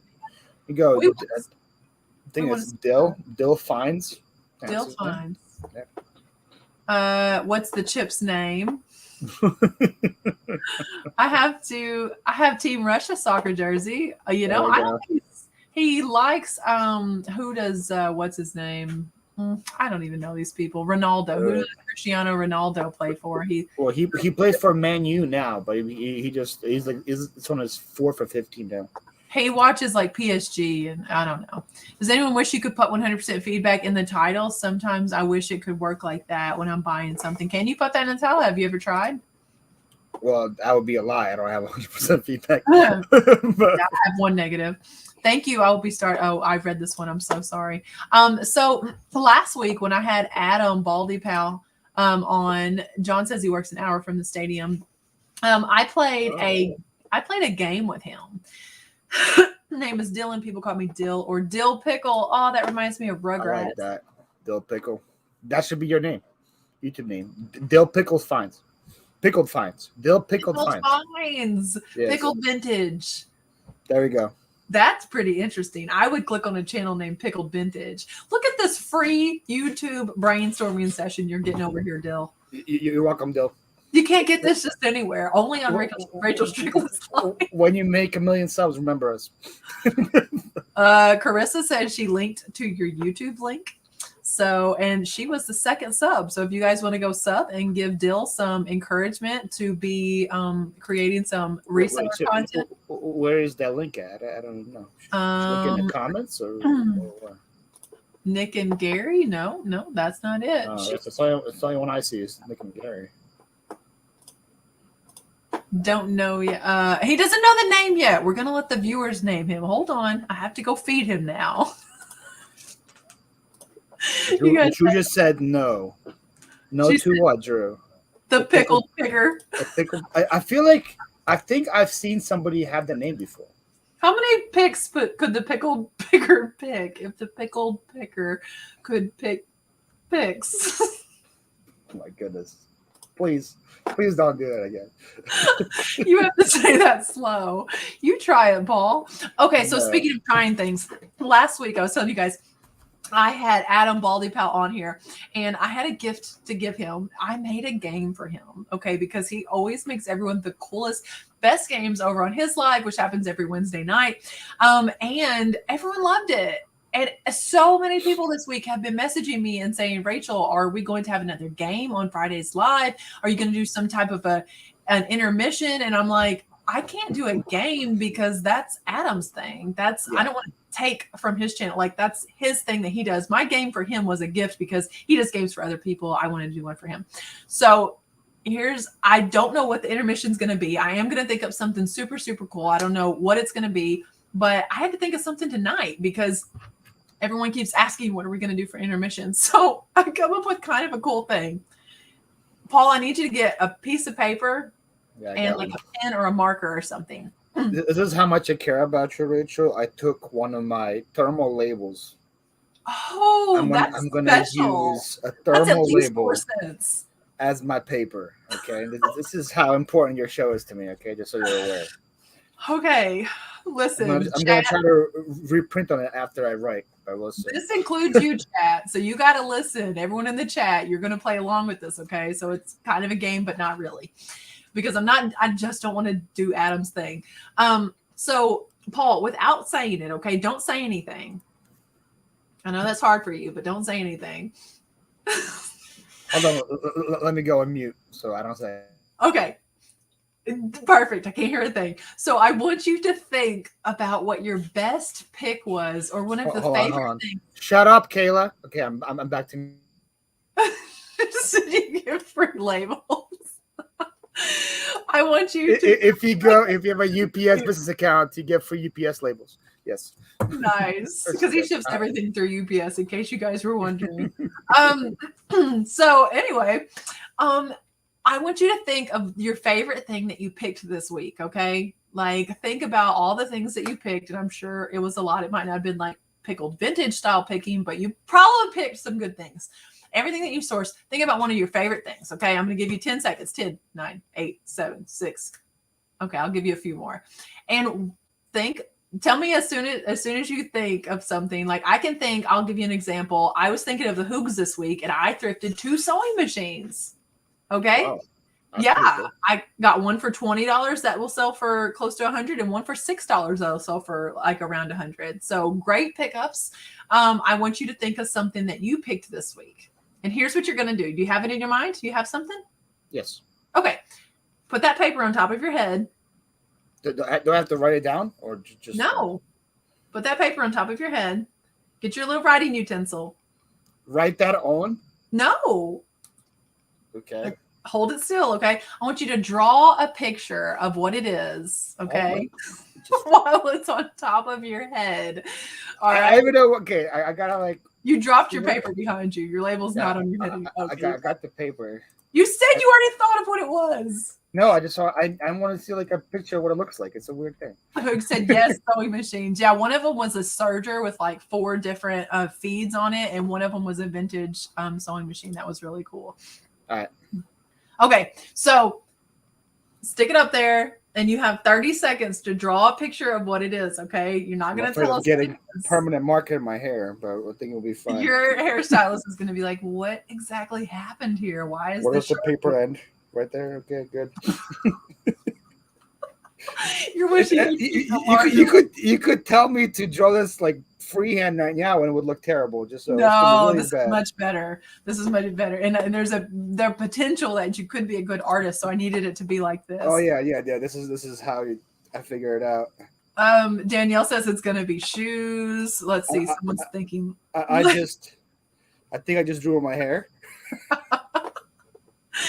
Okay, so he is drawing this out in chat. Here's where you come in. Everyone in the chat, once he shows you the picture, because we all know what it could be. Once he shows you the picture, no, don't change anything about the picture. We have to guess what his item was, okay? So show us the picture, Paul, and we're going to guess what your best pickup this week was. Is that an 8? That says, okay, all right, I'm gonna need you guys to start guessing. I was hoping the square is bigger, so that's all I'm saying. You were hoping what? That's an REIGH, maybe? Does that say Ray? No, that's a K, maybe. Baseball cards, 8-track, printer, bait, a rush tape, baseball cards. Do I tell them if they get it right or not? Or? Yeah, the first person to get it right. Let me know who it is. Trevor nailed. Mom got it right, but Trevor nailed it. Rush 8-track? Yeah. That was what it was? Oh my gosh. Trevor, send me your PayPal over on Instagram. I'm reseller Rachel Strickland on Instagram, okay? And I'm buying you a coffee tomorrow. I'm going to send you $5 on. That was pretty impressive, Trevor. Very impressive you got that. That's incredible. I don't even know what that means, Rush 8-track. But before we say that, Trevor, get on reseller Rachel Strickland on Instagram. DM me, tell me what your PayPal is. I'm sending you $5 for coffee tomorrow. What the heck is Rush 8-track? So you know what an 8-track is? Like yes. So I paid 10 cents for a bunch of them, and one of them was the band called Rush. It's like a rock and roll band. That's $60 overnight. So 10 cents into $60. I feel like that's a pretty good ROI. Nice. 10 cents into $60. The sealed VHS. He said, no joke. I got it right. That's that was true. Yeah. That's fun. So if you guys think that might be a fun way to give the show an intermission, let me know. I'm looking for ideas. Danielle over at Yard Sales and Dreams was trying to help me brainstorm some ideas today on Instagram. She had lots of good ones, but again, I don't want to make it too much of a game, but I want to involve everyone that's in the chat and involve the community. So I thought this is what it's supposed to look like. Okay. I need to find out what 8-tracks are actually worth something. Now, have you researched these before? Is it like hair band or rock bands that I need to a lot of classic rock is good, 70s, 80s rocks. Obviously Beatles is good, but usually with 8-tracks you get them so cheap that even if they sell for $5 or $10, if you get them for 10 cents, it's worth it. She says, Carol says, no, someone might make yeah. 100%. I thought about that before I said it, but I was like, well, currently it's just us in this chat. So someone on the replay is undoubtedly going to message me I am making a fake Trevor account right now as we speak. to get $5. Just to get $5. So that's hilarious. That was so fun. Thank you. Yeah, I'm glad that you got it. eBay Addict says you did it. You hit that 1K subscribers. Yes, she did. That was stellar. So awesome. So yeah, if you guys think that would be a fun way to break up the show in the future, just let me know. We're going to talk about some ugly stuff now, okay? Now that the fun has been had. Oh no. Tell me. I have a video on it. You have a video on ugly. Kevin has a video on something apparently. Kevin doesn't miss a chance to self-promote anything he gets a chance to apparently. Oh, he has a video on something. I hit the thumbs up. So I did a whole like TikTok about the A-Track, and he also said I was trying to be like him because apparently he's the one that brought the A-Tracks to the market. Nobody knew about A-Track sales. I don't think anyone had ever listed an 8-track. I think that eBay made that category just for Kevin. Yes. So Kevin started 8-track reselling. He started pots and pans reselling. He started vintage reselling. Any fad that is good right now. What I'm hearing is that I just need to go to Kevin's channel and mimic his videos. It also helps if you're like 80 years old like Kevin. You've just been reselling for so long. Man, he is burning bad. You can start any fad you want. He's going to get youth for this later. Carissa hit the thumbs up, and 3 things have already sold since we've been live. So I'm just saying, like, wow. If your stuff doesn't sell after more than me, I'll give you I only sold 2 things since we've been live, so looks like I'm the best guest so far. OG&Z is happy to see you here. Yeah, yes. Well, by you're here now, so you're technically not missing it. If you're old, I'm old. Trevor, that fake account will probably end up with more followers than me somehow. Trevor, what are you on Instagram? Let's see, Misha, is that where you learned it, Paul? Yeah, probably. Yeah. That's where I learned about A-Tracks from Kevin. Angelo has got to see every cool rock band. Yeah, for sure. Yeah, I have an ugly to share. Trevor, tell us what your ugly is. He says the video is 3 years old. Just saying. Yeah, because that just shows that I didn't watch it. It was 3 years old. So if you do well copying his videos, all I need to do is copy your videos, right, Paul? Yeah, if you want to copy the copier. Perfect. No, it's pretty funny. Yesterday Dave and Picker put out a video of him yard selling with me. Just like it was a little bit with me, a little bit with somebody else, and somebody commented, "This is such a try hard copy of Froggy Flip's channel." On his video, like saying as if Froggy Flips is like the only one that does yard sales. He does a phenomenal job. So then like Dave commented today, like, "Wow, Paul, you put out a good video or something on my video today." And I wrote, "I'm just trying to be a try hard copy of you, try hard copy of Froggy Flips." So that's a try hard. I'll get you a shirt that says try hard. So Rachel, you can try hard copy me as I try hard copy Kevin as he try hard copies John, who try hard copies Froggy Flips. I feel like after a while the copy's not going to be as good because like when you're cutting something out, like you don't want to keep making a copy of the copy of the copy. You got to go stick with the original. So I just need to go copy Kevin, and that's what I'm going to do. But Kevin's not the original. There was like 8 people before Kevin. Well, who else am I going to copy? Drop some names. John, Cincinnati Picker. Fine, that's exactly what I was going to suggest. Way better than Kevin. Oh man, Kevin's deleting my video from his channel. He's deleted his subscription from your channel, that's for sure. Okay, so let's talk about some ugly stuff that happened this week. He said, I did copy Lonnie and John after all. So you know what? As long as the viewers are enjoying it, if they're getting some education and some entertainment out of the videos, like I wish that people that aren't in this community knew how much everyone in this community interacts with one another. That, just like the camaraderie, I guess, and how we really are truly like coworkers together. And like, I can send you guys stuff and be like, should I pick this up? Is this stupid? Or is this real? Or talking to Pittsburgh Pickers the other day, is this a Squishmallow? And like, they'll message me back because there's room for everyone to win. And like Dave, NC Picker, and Anthony, Fire Clothes are friends. So like Dave texted him saying, "Hey, look at this comment," And Froggy Flips goes, yeah, everyone on my comments, I'm trying hard copying John's. This ain't bigger. So nobody is ever happy. You're always trying to try hard copy somebody else. Yeah, it's crazy. I try educational videos, but mine are just more got common. my third sale, Carissa. Just died you. Nice. If my phone wasn't dead, I'd be checking my eBay right now. Here's Trevor's Ugly. The Malaluka saga continues. They sent my wife a letter in the mail to our home address. How did they even get it? Threatening a lawsuit if she doesn't take her single $12 shampoo off eBay. She got it at a yard sale. Those Malaluka people, that's an MLM, right? And they're crazy shampoo people. I don't know what Malaluka is. Yeah, I'm pretty sure it's an MLM that sells shampoo, and people like push it on Instagram and on social media and stuff. It's so you have it listed for $12. I don't know. I mean, if I got a cease and desist letter, I'd probably take it down, even if they weren't going to do anything. But I feel like there's probably other platforms that you could sell it on. And since it is such a popular MLM, there's probably someone looking at it, for a discount. I would think that anything MLM might be good on Facebook. Do they have the same type of Vero stuff? Just read Kevin's comment. Hey, you know what, Kevin? I will. If it was a wig, I'd send it to you, man. Trashy Cash is out of here. Let me tell them bye before they leave. Good luck hitting all those sales tomorrow morning. Yeah, for sure. Yeah. Can you repeat the Facebook question you asked? Yeah. So, since Malaluka is a popular MLM product, do you think it would do well on Facebook, or do they have the same Vero rules and policies as Facebook or as eBay?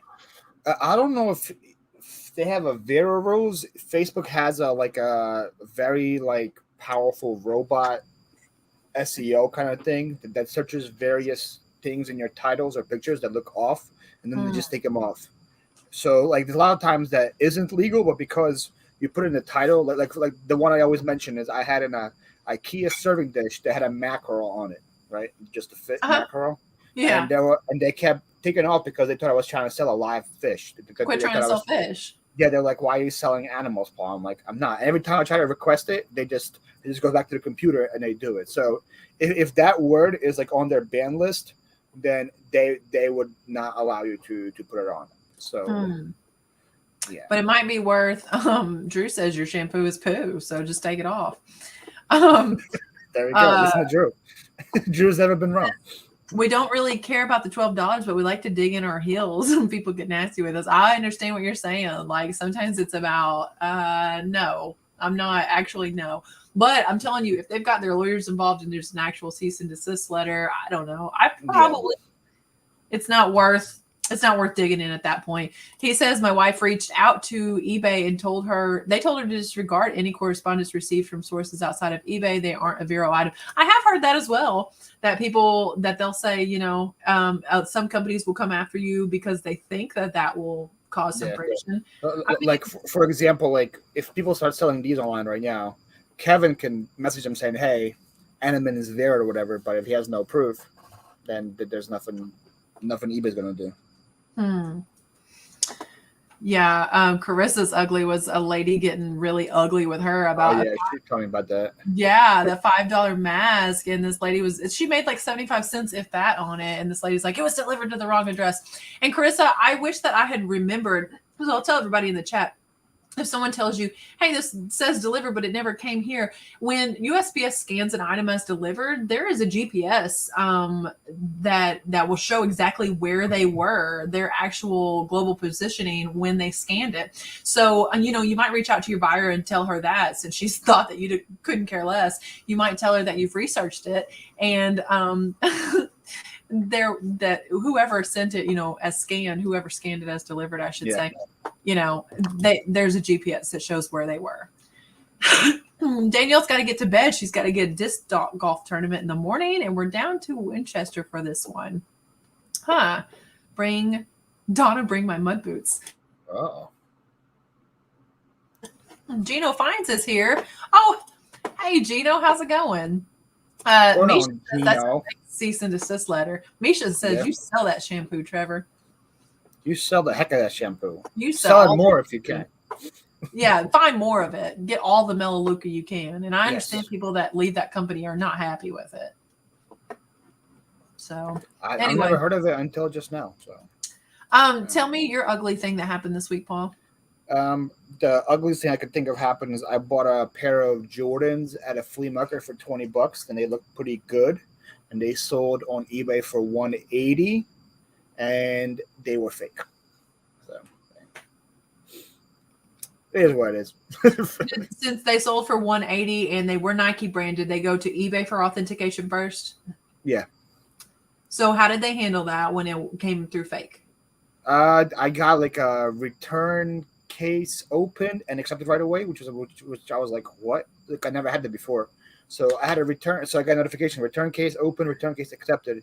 I clicked on it, and it was the shoes, and they said they didn't pass the authentication process. So apparently, they're supposed to send them back to me from Vegas, or I think that's where it was. I think it was in Vegas, and I was it like, SneakerCon Vegas? I think so. I think that's where it go. Why'd you send me pictures of the shoes? They looked real, Derek. I had like no doubt about it that they were good. That they looked like super real. I guess they were fake. So I was like, why do I don't even want them back. I don't know why they send them back. That's what I was about to say. Why would they send them back to you? Yeah, what am I gonna do with fake Jordans?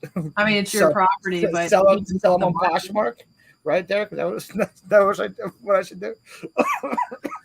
That's terrible. I hate that didn't work out for you. But so how did they handle it as far as like, I mean, when you ship an item in to get authenticated, you're not shipping it to the buyer, you're shipping it to the authenticator in Las Vegas. So did eBay refund you for shipping it to them? And did they pay for the shipping to ship back to you, or did you have to pay for it? From what I understand is they pay the shipping back because I paid the shipping there.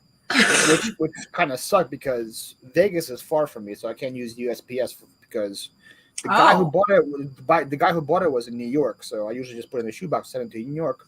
So, but they had to send it to Vegas first. I had to send it via UPS to Vegas, and so it was more expensive to ship there. But yeah, as far as I'm concerned, I never had that done before. I also heard that if they are fake, there's some kind of fee that gets counted against me. I searched for that. I haven't seen it yet, so I don't know. But I heard there's like a percentage fee of your shoe cost if you sell a fake item or something to encourage you not to sell them again. So I'll see what happens in the future. But yeah, it is what it is. If anyone knows if there is a fee, tell us in the chat. So we would love to know. I mean, I've had one item that I had to send an authenticator. It was a new with defects because there was some staining on the laces, pair of knee-high Converse. And I had actually received them as a gift and never wore them. The sizing was a little off. And so I listed them and they sold for over $100. And even being Converse, they went to the authenticator and they passed authentication. So I've never had one, not yet, but I don't know a ton about Nike. I always wonder how your account gets dinged, though, GNZ. Okay. I don't know what that means. Hopefully it's just like a little like slap on the wrist thing, not like a Vera Allbirds thing that happened to Drew. So Vicky says Harry Tornado was discussing an app called Check, which I've heard my son talk about this because he's kind of a sneakerhead, where you send pictures in and they tell you whether the shoes are fake or not. I don't know what the fee is for Check, but I have heard about it.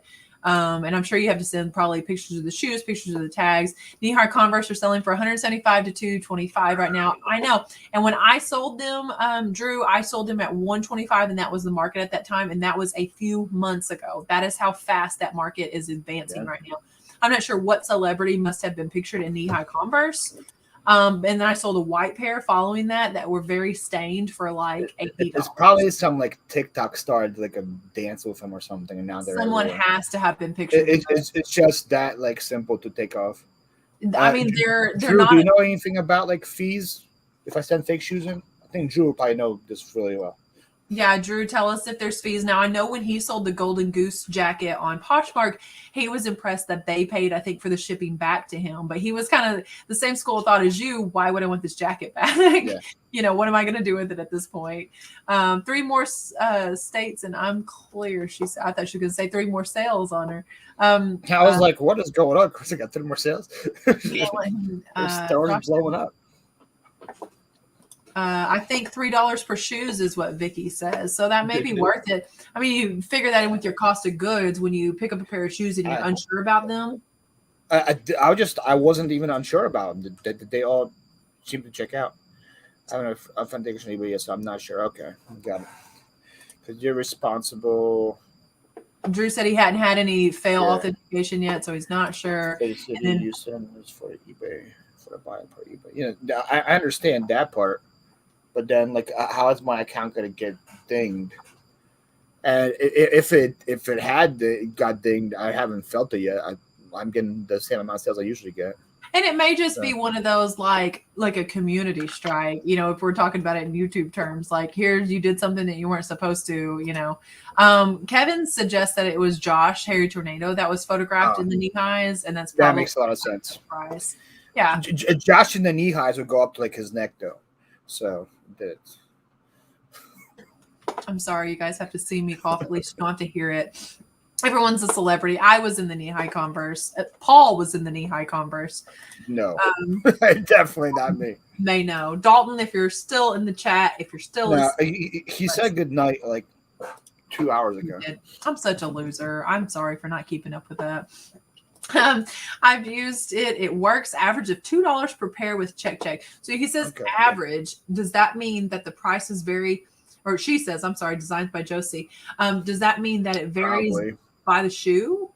Probably by the shoe or by the value of the shoe or something like that. I don't know. What kind of shoes were these that you sold? You said Nike. Yeah, there were Jordans somethings. I don't know. So at the end of the day, are you glad that eBay does their authentication so that you didn't end up like selling someone something that was fake? Well, the good thing about it is that if they get it authenticated and then the buyer has to claim, there's nothing they have no ground to stand on because eBay already authenticated it.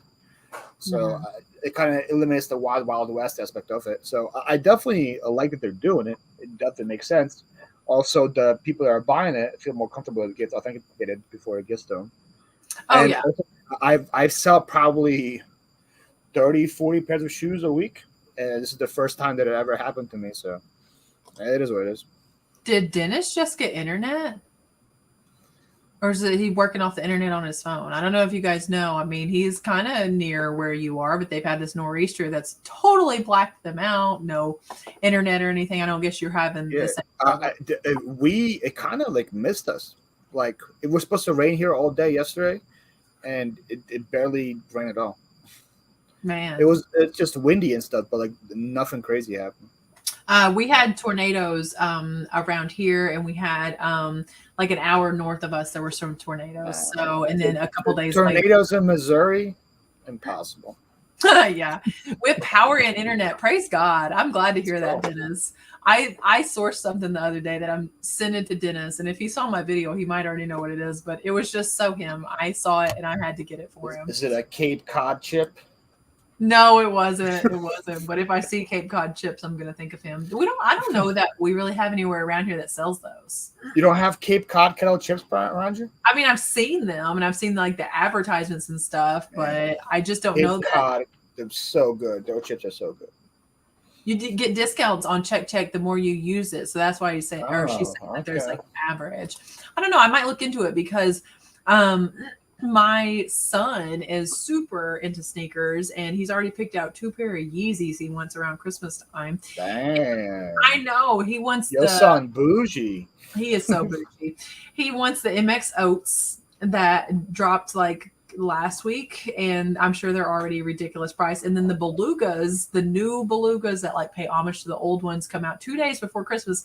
I'm like, son, I'm not going to be able to get those for Christmas. They come out 2 days before, and you know that they're going to sell out immediately. Rachel's next challenge: listing my death buy out to buy my son's shoes.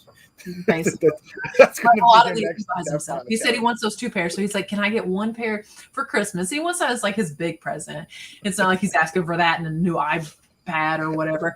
So he wants those shoes. Dave says great taste. Dave knows shoes as well. So yeah, it makes sense. Nice. Yeah, he does have good taste. And he said that he wants to. And hey, thanks for being in the chat, Dave. And he wants to buy the other pair with any Christmas money that he gets. So you ain't getting a car if your son wants Yeezys. Drew, my son has 2 pair of Yeezys right now, and like he gets it from his mama's, what your husband's is. Oh my gosh, he 100% gets his taste in like designer fashion from me. I'm sorry, but I don't know. I'm always telling him, like, if you want something, save up your money and buy that nice thing for you. And he takes such good care of his shoes. So he wants to tell me what you guys think about this. He wants me to buy like dirty sneakers for my store. He cleans them and preps them and then splits the profit with me. What do you think about that, Paul? He does what? He cleans the dirty shoes because I won't buy dirty shoes. I have zero interest in cleaning dirty shoes. He cleans them and we split the profit. That makes sense. You think that's good, like 50-50 split? He's doing the hardest work, I feel, right? The cleaning is the I hardest think you're work. right. I honestly feel like you're right. And he does a good job cleaning shoes.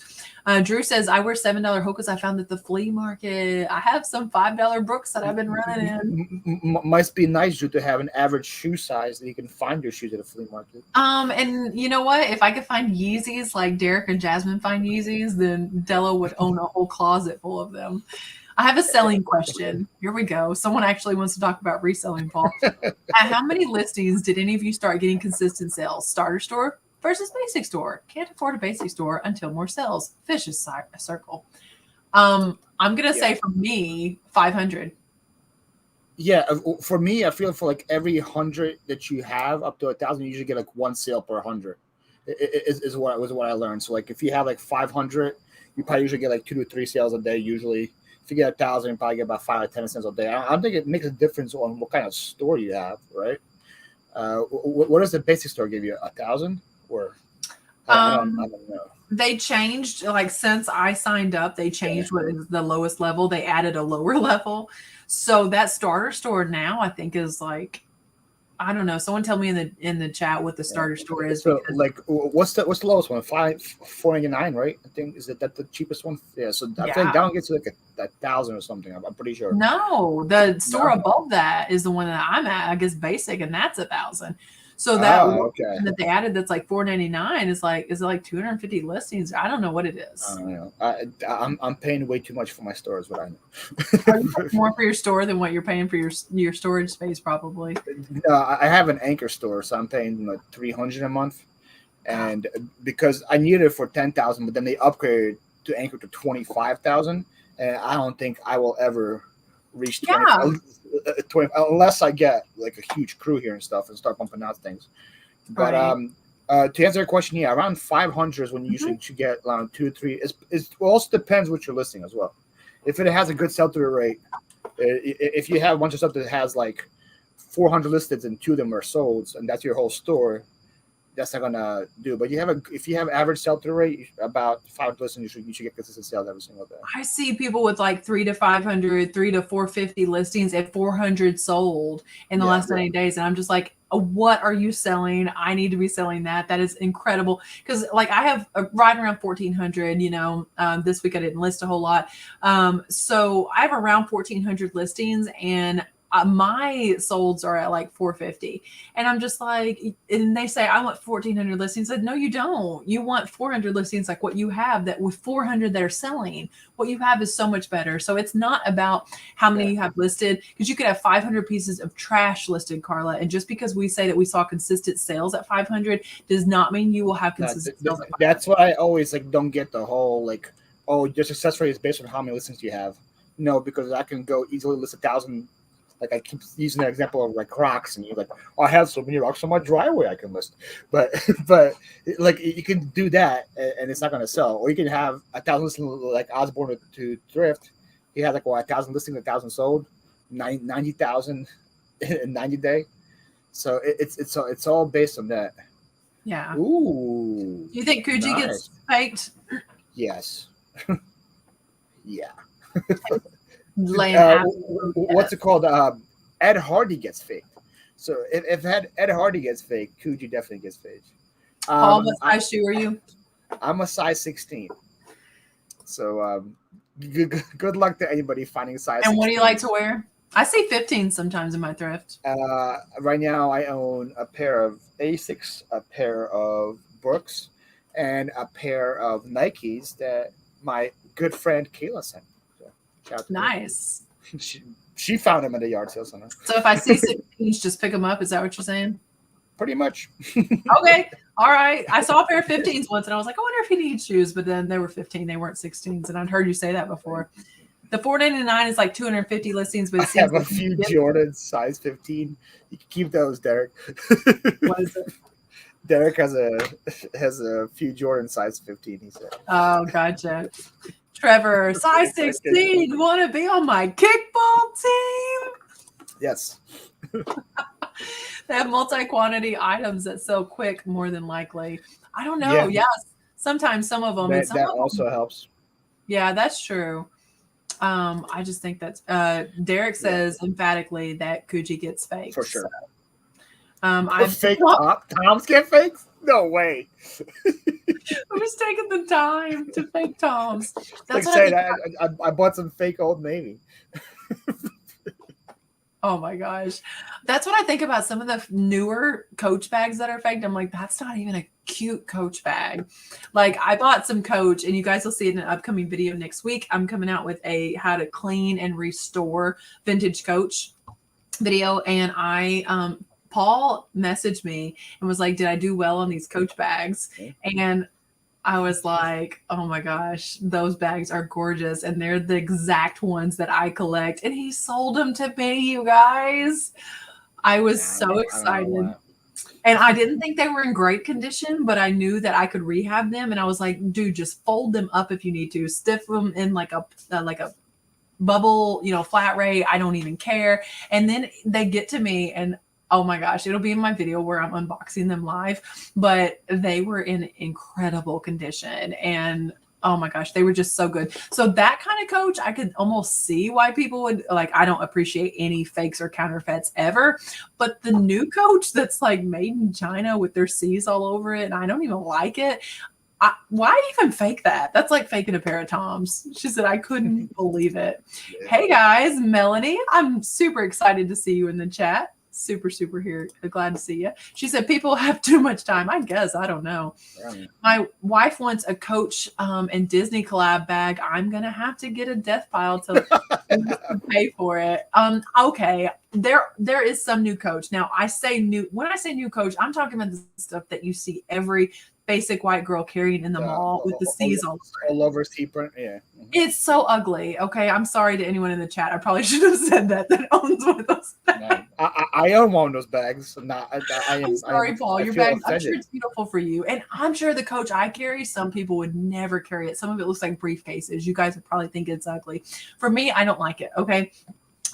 But the Coach Disney collab and some of the newer Coach where you can like select your own colors. Oh my gosh, stuff is so gorgeous. Drew, I have seen your wife in the video now. She is an absolute Proverbs 31 wife. She is more precious than gold and rubies, says the word, and you better buy her that bag. Okay. Just buy her the bag. Just called you out, Drew. Take some of that daggum Guitar Hero money and buy her the bag. Bryn's Jim says the Coach restoring video sounds good. Oh, you guys, when you see the two bags that I chose to restore, I picked two dilapidated Coach bags. One of them was a hard to find beige color, and I restored this thing. Before Melanie thinks I always look like this, I just have to touch on this comment. This is not what my hair normally looks like. It looks like yeah, it's not. I have long blonde hair. Okay, this is a costume. I'm just Black Widow tonight. I had some Coach bags I got at a yard sale, but they're super dirty. I ended up donating them to Goodwill. Yes, you could have cleaned them. I got to get this video out. You kids and your redonations. I have some vintage purses and they're not selling for me. Yes, I want them. I will buy them from you. But when you say vintage, you need to be talking about some true vintage. Derek, send me pictures and I will buy them off of you if they're what I collect, like the leather, unlined leather, gorgeous. She said, Trevor, not worth the time, probably fake. Oh, the Goodwill, the ones that you redonated? No, they probably weren't fake. Don't assume that. Let me tell you. I'm sorry. I don't know if I right. True. I agree with what Drew just said. She's naturally orange haired. She's naturally orange haired. Yeah, I'm a troll doll in real life. Let me tell you. Trevor, it's okay. Just don't do that again. He said they're all leather. Derek, please send me a picture. I would love to buy some bags off of you guys after you bought that potato chip from me. Let me tell you something ugly that happened this week for me. Can we know who Was they were 100% bidding my against, fault. or is that not public knowledge? Oh, should I tell you guys? They were all viewers. Everyone was a viewer and a friend and a subscriber. Like, that's the good thing. And that's what I made sure to tell everybody in the video about the craziest thing I ever sold on eBay. I was like, could you replicate this and go list some stupid chip? Yes. Do you have friends and family that are going to bid on said stupid chip? If not, don't list it, because I sold my cicada shells too. And who bought it? Angie, Yeah. Dayton Valley Yeah. Deals. Like, I would. Can I just I heard start? she bought them for resale purposes, though. I hope she will resell them. I would much rather you buy something stupid off my eBay than buy me a coffee. Like, I'll list 100 stupid things a day at $5-10 if you guys just want to buy a bunch of stupid stuff from me, because that's fun. Yeah. Do you have any of your Coach pieces to show? Yeah, I have a video that is authenticating vintage Coach that's on my channel, and I have a collection of vintage unlined leather. I don't have any of the pieces down here with me, or else I would show you. It's a terrible video, Pickle Dill. Terrible video. I wouldn't watch it. It's one of my best performing videos ever. Almost as bad as her dropping some plates off a balcony. Terrible video. I wouldn't watch that one yet. Yeah, that's a pretty good video too. But my Coach video gets more views daily sometimes than if I drop a new video, my authentication video. That one's pretty popular. So I'm excited. Good. It's very evergreen content. So I'm very excited to drop the Coach restoration project video, so that I hope it's as evergreen. Chips become a new trend to sell on eBay. Yeah, about like Mew Oreos. You should do a video, Paul, where you sit in a Charmander costume and just eat Pokemon Oreos. There we go. That'll be alive. That's all it is. Just me eating, not talking to the chat at all. Just me eating Oreos the whole time. Christy said, I like my sweater I bought from you. Who did you buy a sweater from, Christy? If you bought a sweater from me and didn't tell me, I'm going to be mad at you, because I could have at least decorated the package beautifully. I had your videos on while I was listening the past few days. Didn't get to that one. We'll have to check it out. Yeah, you have to check that out for sure. And I promise this one's coming up this next week, because I finished it. I just have to edit it. Derek wants to give you his Coach too. Rachel, I want to buy it from him. I don't want to be like, at least let me give you what you paid for it and plus something. Now, hang on a second. Paul tried to sell me that Coach at his cost. And so I sent him an extra, it wasn't a lot. I sent him an extra $10. And then the next week in my chat, he sends me a $10 super chat. So I see what's happening here. I'm going to get the $10 back to you. And whichever we go. First. We're just going to be sending it back and forth the whole time. Yes.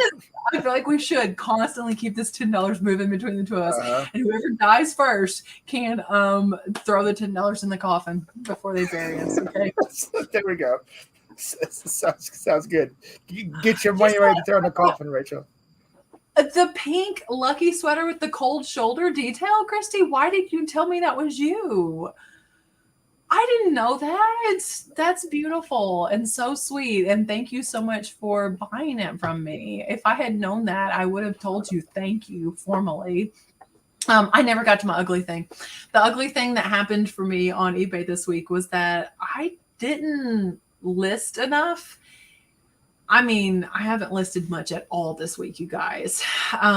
And here's the deal. Like, I need to quit making any excuses. So Christy did tell you. Guess you just didn't see it. She said she did tell me. I'm a loser. Wow. Nobody buy from Rachel. It's not even going to decorate your package. I'm really sorry, Christy. Christy's won a giveaway from me, too. She won a coffee from me once because she guessed how many pieces of clothing were in this big tote of clothing that I was listing. But listing. I didn't list enough this week, Paul, and it's Q4. Can you give me a pep talk to, like, tell me to get over myself, that there's no excuse good enough and I need to quit being a crybaby and just list every day? As long as you have your main priorities in order, next one should be listing. Like if this goes like ahead of your family or whatever, or something's going on, I understand. But if you have all that situated and your choice is like to watch TV or to list. Okay. Have one of these. Go through Instagram and see what you guys are up to or list. That always helps for me. The momentum board. Mm-hmm. I don't know if so just like just have a goal every single day. I want this much listings or this much value worth of listings, and just build it every single day. Because a lot of times it's something stupid like that, but for me it's like, oh man, my goal is 450. I have 380. Let me go and list like 3 or 4 more things so I can hit my 450 goal. It always works for me. So a lot of people in the chat might not know, Paul, you do your daily listings a little bit different than some. Like, you know, I encourage people, list 10 things a day. Say you're going to list one thing. You might get the momentum going after just listing that one thing. You're going to keep sitting there. Chances are you list 5, you list 10. You know, I have a video series where I listed 50 things a day for 3 weeks straight. So you don't list a certain number of listings a day. Tell everybody how you do it instead. I do by value, because at the end of the day, I want to get paid by value, not by amount of listings. So my goal for last month was $400 a day in value, which maybe sound crazy, but it doesn't when you start doing it. For this month, it's $450 a day. For next month, it's going to be $500, and following month, it's going to be 50 more or something. And I want to see if I can get in a roll. I want to continue going in the next year and see if I can keep going and going. So this kind of encourages you, first of all, to pick up better items when you're sourcing. 100%. You don't want to grab a $5-10 item. You want to grab the $50-$60 item, because it's going to make your listing a lot easier. And it's also a lot more fun to list something that's $100 than list something that's $10. Yeah. So I kind of look at my stuff. I'm like, okay, I'm at 380 right now for the day. I need to go to 450. Let me go find an $80 item in my dev pile and list that, instead of go and finding 3 $20 items, something like that. So see, that's what I was going to ask. Yeah. Does it encourage you though to like look at your death pile and say, let me get out $500 items, and then like the smaller stuff just keeps getting moved to the bottom? Does that ever happen? It happens towards the end of the day. Like let's say it's late and I want to go home. I need to hit my goals. I grab a bigger item. But usually, if I like, a lot of my stuff is through cards. I start my day off with like after I ship, I put something on. I list like 20-50 cards, and they're not that valuable. But that stuff adds up, and then I just go, and whatever's there, I just pretty much just grab a tote, bring it here, and then I just go one item at a time. Gotcha. LPS Singing Sisters, I want to see your store. What's your name? My eBay is RJLP, and what is yours, Paul? Mine's Phlipper, but your store is not in the link below. It is. It's in the description. Down there. Yeah, you can click the in the description and see it if you want. P, if you want to see my store, you got to click on my channel, but you got to click subscribe first, and then you have access to see my store. Right. Otherwise, you'll never be able to see it if you don't subscribe to Paul. And then you click the link tree, it'll take you to a store as well. Or you could just click Carissa's link right there. Carissa just linked your store in the chat. Oh, she did. Awesome. $10 dwindles to negative 1 million after so many super chats. I guess he's talking about how you said YouTube's going to take it all. What if they take like 20 or 30% of super chats? They take a lot, yeah. Don't let that discourage you guys. You are motivated to finally list the coach I picked up at a yard sale in the summer. Any pointers? Yeah, authenticate it before you list it, because that is probably the single most faked brand. And I'm not really sure why. It's not that high end. Don't lose your mind if you find a Coach bag. There are some products, like a station bag from the 80s is going to go for $100 plus. But, you know, something again with an all over signature print. The biggest thing I could tell you, since the signature print is so common, if you see signature C's, signature print just means the C's are all over the outside. If you look inside and there's C's, walk away. Automatically that bag is fake. Coach has never and will never print C's on the outside and the inside of their bag. Look for YKK zippers. Look for, if there's rings on the bag attaching the handles to the purse, those need to be solid. No break whatsoever, not even a line in them. But I have a whole video about authenticating it. Just know what you're looking for. Use Google Lens, and the model number is literally written in the bag on the creed at the very bottom. So you can search that and get the exact purse. It's going to pull up other eBay listings that you could piggyback off of. So, like, is there a rule that they can't fake the model number? Is that something that like that? It's never. I mean, I've never seen a fake one. I mean, obviously there's some rules. They shouldn't be faking the bag in the first place. So I'm not going to say that it's never going to happen. Yeah. But it almost never pops up. And on the creed, which is the badge that's on the inside, the biggest way that you could really authenticate a bag right off the bat without, going to school about how to authenticate Coach is just read that and then read it again. Read it 5 times, guys. Look for no spaces in between words, any misspelled words. Proofread that creed patch. And if you find any error whatsoever, put it down and walk away, no matter how much it was going to be worth, no matter how much you wanted it to be real. Too much reading. For some reason anymore, if I don't list, I don't sell anything at all. It's crazy. I've been a reseller full-time for 27 years. It's never been like that. The Media Marauder says that. I believe 100%. I think we just feed the eBay algorithm when we list stuff. You agree, Paul? Well, yesterday I had a big 0, if you can tell, behind me, because I had a pretty busy personal day. I take my dog to the vet and do all that. And I also had a crazy day before. I had 34 things to ship. So I couldn't list, but until today I sent out 17 or 18 sales. So it was lower, but if you have the momentum board, the momentum kind of carries you through those like bad days that you do have. You could afford to have 1 or 2 bad ones as long as the other 28 in the month. If I was anything today, it would probably be bad for the weekend.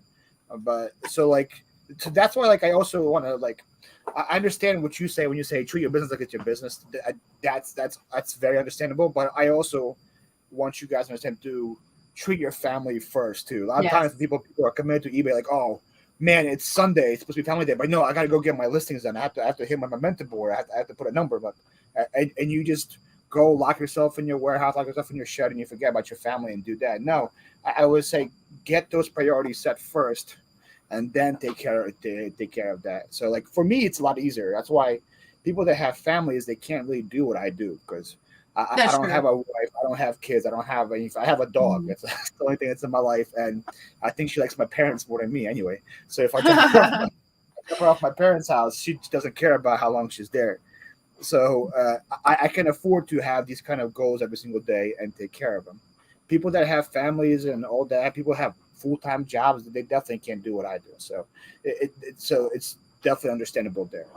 But that's also, I don't know where I was going, but the point is, don't be afraid to have a bad listing day if you have some other personal stuff that's more important. There. Yeah, and to anything in life, there's an order. God gave you order for God and the husband and the wife and the children. And so in your life, you're saying, you put your relationship with God first, then your family, then your work. Yes. Don't forget why you're self-employed. I went to my son's field trip this week. I'm saying my ugly thing on eBay being I didn't list enough, but I spent an entire day at the pumpkin patch with a bunch of kindergartners. And then today I went to their kindergarten fall party, their Halloween party. Yeah. Those things were more important this week to me than putting up numbers on eBay. And hanging out in this live with you guys. I could be listing now, but I want to hang out in this live, there are some things, like you say, that take precedence over listing sometimes. And I think you're giving good advice that sometimes we need to realize why we're self-employed, because if I wanted to work 80 hours a week, I could work for anybody doing that. Right. It also, Q4 is also a time where you spend a lot of time with your family, because there's Thanksgiving, there's Christmas, there's all these other holidays that are happening. And a lot of times you're oh, it's Q4, list. And you just put the whole family side to the side, and you forget about it. So so that's why I always say, make sure you have your first things in order first, and then put that in. Yeah, Drew said that he had been listing a lot, and Misha said list and watch TV. Trevor says, does cancel relist work? Yes. You feel like that works pretty well? Well, it depends on how many listings you have, but yeah, they become fresh listings, so you get the whole fresh renew kind of thing out of it. I cancel and relist about 200 a day, but it takes 2 clicks, so it's not that hard. You select all, you click end, you select all, click relist. That's all. I think he's piggybacking off of your super chat song over there. Did you see that? Yes, I saw that. Yeah, I saw that. That could be a copyright claim. I know. I'm not trying to steal anybody's stuff over here, Drew. We do not need cease and desist letters sent to our house like Trevor and his wife. Golly, dog will list soon. Yeah, that'd be great. Get your dog Sasha working there with you, then that'd be great. Seriously, have to make full-time job a priority. It's always getting in the way of listing. Well, just quit your job. I mean, you heard it here first. My goal is to try to list at least one each day now. Hey, that's great. And that's like, again, like if you're part-time or whatever, at least one is definitely good. If you're full-time, I don't know if you could survive on one listing a day, but it has to be a really good listing. Yeah, but you can get so much, like, if you're listing one a day and that triggers the algorithm and you're waking up to sales, I feel like that's the point at which people's life begins to change on eBay, when they're waking up to sales and they're like, what? I listed stuff last night and some of it and other things sold. Is that the first thing you check when you wake up? It's the first thing I check when I wake up. It is. Yeah. I want to check. And then probably second is, did I gain any subscribers overnight? I don't know why you're laughing, like that's not your second thing, but whatever. It's not. Second is Facebook sales, and then Poshmark sales, and then I'm car sales. I'm pretty much eBay. I mean, I'm on Poshmark, but happiness is number one. Your eBay business should allow you to be free when you want. For example, I shipped and listed a bunch today. Then I went and played disc golf, spent time with the kids, and now listing 100%. And I mean, I know sometimes that means like later nights than, maybe what my husband would love, because he's like, well, you didn't come to bed until super late. But I'm like, but the kids had this and that going on today, and it was just really a busy day. And, I want to try to get dinner on the table for everyone. Roman says, don't list on Thanksgiving Day. Don't do it. I spend time with my if you have this board, you kind of have to, right? I guess so. The media marauder. A bunch of drafts the night before. Oh, see, that's perfect. Draft some things, and then before you have pumpkin pie, just make them all go live. That was the beauty of I went to South Carolina for like 4 or 5 days. I hit my goal every single day because I had all the drafts set up. I worked like crazy the 2 days before I left. But did you watch my video about how to go on vacation before you went? Because it sounds like you might have. I don't watch any of your videos. Media Marauder says that he spends time with his family during the day and eBay at night. Yeah, those kids got to go to sleep at some point. I resell full time, Derek says, and Jasmine. So whenever my 3-year-old son says, Daddy, let's play, I can stop what I'm doing and play with him. And I not have to ask my boss if I can spend time with my son. Exactly. Amen. I do not have to ask my boss for a day off to go to the field trip or to go to the fall party. And that's something I appreciate a lot about Kevin Shawn before me and him became actual friends. There'd be like a part of the video where like Kevin's like recording the video and Turner comes in, Daddy, can we go play catch? And Kevin goes, yeah, of course. And he just puts everything down and goes play his catch. And it's something you couldn't do if you weren't working for yourself. You couldn't make those kind of moments. So it's definitely makes sense. So Media Marauder says, my real goal is at least 10, but I don't ever want to have a 0 day. So at least 1. Hey, that's a good way to look at it. I had 2 0 days. Yesterday I could have focused more and not had a 0 day. But then the other 0 day was Sunday when I came back from South Carolina. I had to ship like 200 things that day. So I wasn't listing anything. Misha, just quit your job. Would you say it? She respects you more than me. Tell her to quit her job. Misha, do what makes you happy. I knew he wasn't going to say it. I could see the look on his face.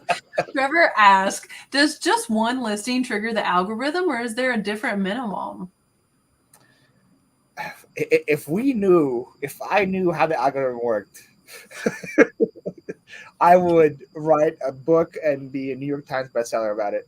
But I have no clue, man. The secret to a Rubik's Cube is algorithms. It's all algorithms that you memorize. And my husband and I memorized those when my youngest son was first born. And we would sit there and challenge each other. And we both got under a minute to solve a Rubik's Cube. And then one day I'm like nursing my son with one hand and I solved the Rubik's Cube in right at a minute with the other hand.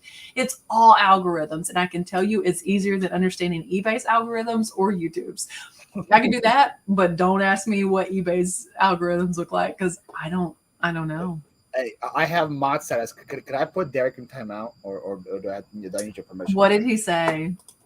You're doing a great job keeping up with the chat, unlike the guy beside you. I know he's something. I mean, I let him come on the show tonight because he basically begged me. Yes, every day I was in her DM saying, "Hey, I feel like this would look really good for my channel to come on and Oh promote myself. yeah, he was like, if I could start including your name in my titles and stuff. I haven't listed today, but sales are okay. Yeah, I have to list tomorrow. You guys, tomorrow is still a bit like it's just a big week for my family. I mean, the field trip, the party. We had trunk or treat last night, a different trunk or treat for like the town tonight, and then tomorrow is actually trick or treating. And my son goes to cross country districts tomorrow. Why is it tomorrow? You guys don't go on Sundays? Can you? No, my town will not trick or treat on a Sunday. Wow, it's against You're not Bible built enough. It's against the Bible.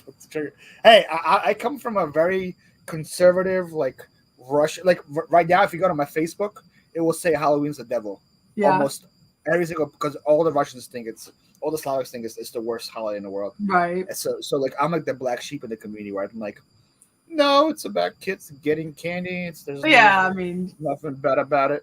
Well, like legit, like Russian household during Halloween will turn their lights off in their house and go like in the basement during the whole trick or treating part. Wow. Because they were afraid that they're going to support the devil by giving candy out to the wow. See, they wouldn't trick or treat on a Sunday either. Derek says, being honest, I cry sometimes thinking about how God took me out of poverty by reselling, and now some of my friends are about to quit their jobs to resell full time. I love it. Dude, that's real. That's 100%. Like, God is good. And I do think that, like, sometimes even like being on YouTube and being on Instagram as a reseller, I'm just thinking like, it is kind of, I mean, I think everyone has like an Esther moment when you think that you could have influenced someone to quit their job and, quit clocking in. Like God prepared you for a time such as this to help other people be where you're at. Yeah, and I've had it happen to me. I had a couple of people from my church who moms were just staying at home, and now they're out there killing it, reselling. I have a couple of my friends that had really good jobs, and we started doing this on the side. And one of them's about to quit his job and do this full time too.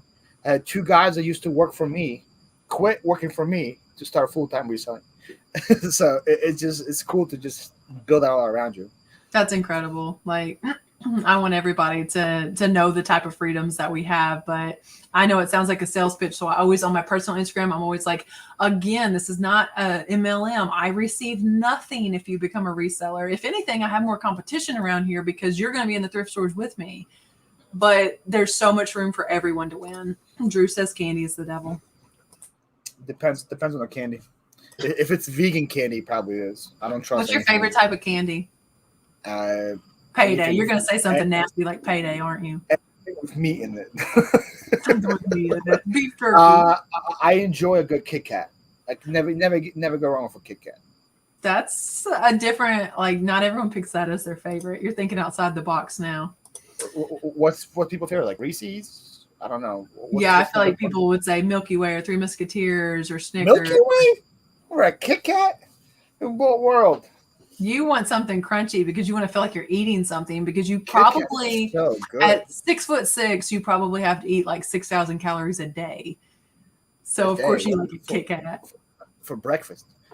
Misha's eating all the candy herself, so that's why her lights are off. It has nothing to do with being conservative. When I started full-time in 1997, I was making 3 times the minimum wage. If I would have stayed, I would not have a job right now. I was a manager at Blockbuster. Blockbuster, wow. Nice. Hey, did you get any sealed VHS when you left Media Marauder? That could be worth some money there.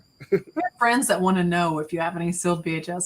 Derek, that's awesome. My full-time is just so amazing. Not going to happen. I work at home and get tons of vacation. Yeah, if you like your full-time job, then by all means, keep your full-time job. Like he said, do what makes you happy. I tease when I say quit your job because I just want everyone to go frolicking wherever they want, whenever they want. Avenue Bar. Trevor agrees with me. Kit Kat's good. Peanut butter Twix. Butterfinger is the only candy bar I'll eat. I loved those when I was a kid. I wasn't always vegan, you guys. I loved Butterfinger and I loved Milky Way and Three Musketeer. Rollo. I have a Rollo printer. that's the my Rollo old guy I am. The sneakerhead, his favorites Rolos. He loves chocolate and caramel. Christy's laughing because you said meat candy. Every time I see Christy's name now, I'm just going to think about the fact that I didn't realize she ordered that sweater from me. I'm such a loser. As you should. Golly, can you not eat chocolate as a vegan? Well, most chocolate is milk chocolate. They don't have to add milk to chocolate to make it taste good. It tastes good on its own, but in America anyway, we do. And so Kit Kat is coming out. Well, they came out with a vegan Kit Kat though. I think they did it like in collaboration with Kim Kardashian, but we don't have it around here. So if anyone has a vegan Kit Kat, I'll buy it. Wait, so anything milk chocolate has actual milk in it? Yes, it has milk in it. That's a thing? Yeah. Wow. Yeah, like dark chocolate doesn't have milk in it, so we eat that. Or Drew makes us these little peanut butter cups. They're like Reese's. Dark chocolate is like the worst chocolate, though. Milk chocolate is so much better. Dark chocolate is the best chocolate because it has this fruity. No, you wouldn't know. You can't have the other chocolate. How do you know it's the best chocolate? I've had it. I haven't always been vegan. They called me white chocolate on the basketball courts back. I bet they did. Back in my heyday, before all my knee surgeries. I used to be white chocolate. Well, that's forever your name now in the reselling community. I hope that you like what you just called yourself. Score is my favorite. Score bars are so bomb. That toffee is delicious. I dug a bunch of sealed VHS out of the dumpster when they closed for good. I have about 200. Shut up. Let's go. Hopefully they're good. How are these listed? You need to list them now. Okay, listen. I had a conversation the other day on Instagram with someone about sealed VHS.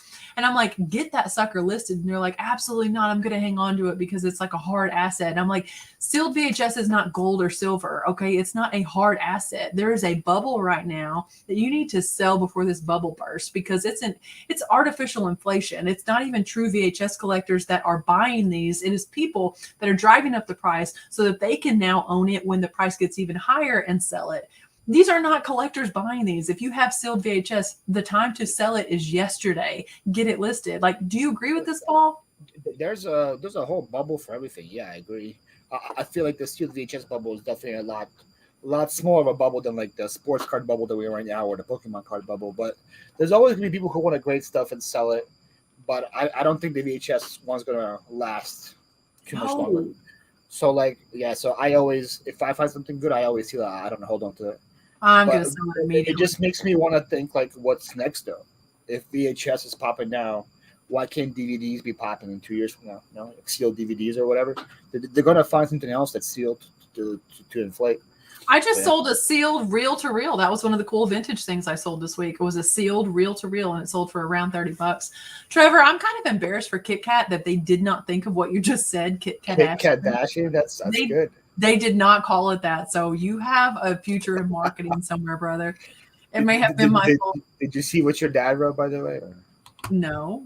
I skipped right over my own father's message. So you guys can quit being mad when I skip over your messages. Oh, wait. Hang on. I don't think you got to it. Dark chocolate is the devil.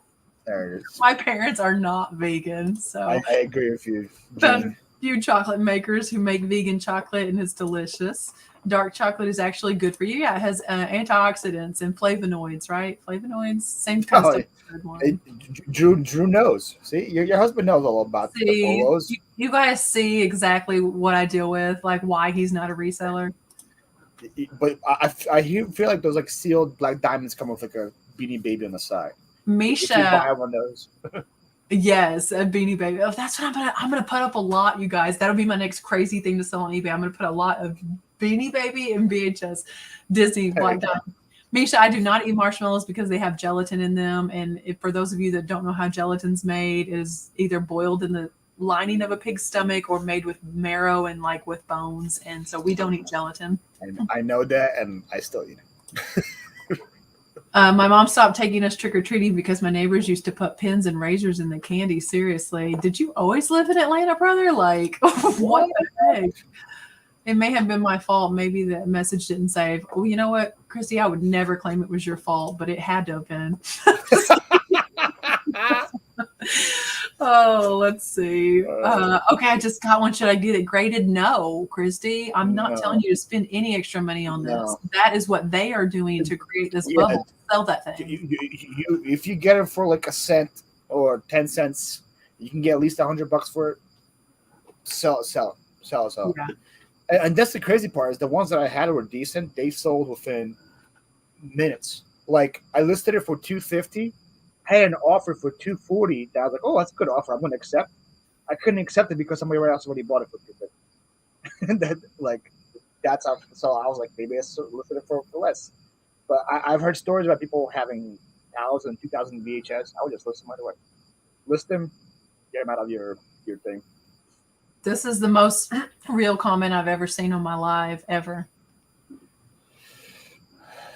Nikki and Gary, we had like a good thing going. They were saying, I agree with Paul. Paul's making a lot of sense. And then they're going to put this out. Would you read it? White chocolate is the best thing since. Well, it says white chocolate is alive from the pit of hell. That's very extreme. I'm going to assume that you like white chocolate. Oh, Carissa deleted their message. She deleted it.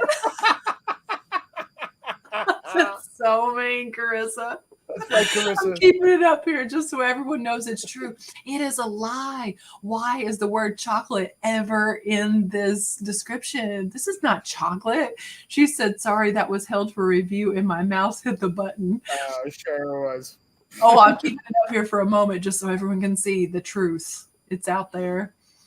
Marauder, if you have horror, it's good, which I'm sure you probably know that. That's well, true. just any horror is good. It doesn't have to be even sealed for it to be good. Yeah. And those are going to keep lasting because a lot of the horror movies that are good, they didn't make in DVD format. So if you want to watch them, they're only available on the VHS. So that's not really a bubble that's going to burst. Somebody block me. Nikki and Gary, I'm going to put it up there one more time because it's not deleted on mine. This is true. There's nothing chocolate about it. It's just some white, tastes like melted plastic. Yes, it is. Nikki and Gary, if you guys want to unsub from Carissa for what you did, you guys have my permission to go and unsub from Carissa. I just listed a sealed VHS Madagascar, $149. Dark chocolate's the best. That one's one of the good ones. Madagascar, that is surprising because that came out like in the 2000s. Really, Madagascar? That's crazy. Because usually it has to be like an 80s or 90s movie, so Madagascar is surprising. Been flipping been flipping media for over 30 years. Yeah, I guess if you used to work at Blockbuster, you probably know. Yeah. Do you have videos on media sales or anything? Media Marauder? Maybe we should. That's a channel we should all go sub to so that we could. I mean, it's in his name. It seems like he probably knows what he's talking about. I'm writing that down. Your name is Rachel Strickland and your name is Vanessa, so I wouldn't trust names at all. It was because of the word. I'm so sorry. What word did they say? Hell. So I think it probably it gets put into review, and then the mods have a chance to approve it or not. I got you. Because there'll be no hell on this live. I mean, I'm not putting that up. They were saying it as a place, not as a swear word. Madagascar was released during the transition from VHS to DVD, so it's pretty rare. Okay. Same as Cars. The Cars VHS is one of the most rare because it was the last one to be like commercially released to VHS, and then it was only available to certain people in like a Disney club, right? Yeah, it's same. I'm pretty sure Cars Madagascar was same year. So yeah. I just realized, Paul, that I'm so far over when you told me that you needed to be in bed by because Paul is going to garage sales tomorrow. Well, it's today for me now, but yes, I'm going to garage sales today. I know, and I promise you that I'm waking up in 4.5 hours to go to garage sales. You should have been like Rachel. I hate to get. It's not my show. I waited my whole life. I waited my whole life to be on the good, the bad, and the ugly. I know. I waited for you. I kept asking him, guys, the last 6 episodes. I think this is the 6th episode. I've been begging him, and he's always like, I have other things to do. Maybe someday. She asked me once, and I said, yes, put me first. And she's like, no, you can't be first. I want you to be first. So then I said, no, then I don't want to be on ever. Here's the guy that got first, Drew. He wanted your spot. He said he was going to. Who goes to garage sales at 5:30? I didn't say I go to garage sales. I said I have to wake up. And then my garage sales are always 40 minutes away, so I have to drive 40 minutes to get them. That's true. He doesn't sleep. Let me just tell you that my son, my oldest, has to be at the bus garage to leave for cross country by 5:30 tomorrow morning. When you're waking up, right? He has to be there. And then he has to be there at 5:30? Yes, so he has to wake up at 4:30 to be at the school by 5:30 because he Well, runs. that's 4:30 your time, so we can up at the same time. Yeah, that's true. That's true. Yeah. Yeah, he needs to wake up. I wish I had yard sales closer, but the ones tomorrow are about 40 minutes north, so I have to get up earlier. I I wish we gotta do hair and makeup, Drew. You know, like that takes time. Do you think this comes naturally? Do you Yeah. think this is God given? I hate that, like, our whole garage sale season. I mean, I love obviously going to cross country, but by the time cross country is over, I feel like the garage sales are going to end. So I've been thinking, I'll do Drew said it. We all know you're not taking it. Oh no! I tell you all the time, Drew is the real MVP, and he will 100% be taking him up there tomorrow and letting me drool on my pillow. Are you a drooler, Paul? No, I'm a sophisticated human being. Oh, me neither. I don't know who. I never drooled. I never. It is. I wake up like this. This is how I wake up. Here's the comment we're going to end the night with. Carissa says maybe it's Maybelline. Maybe. Paul, tell everybody something to look forward to on your channel before we get out of here.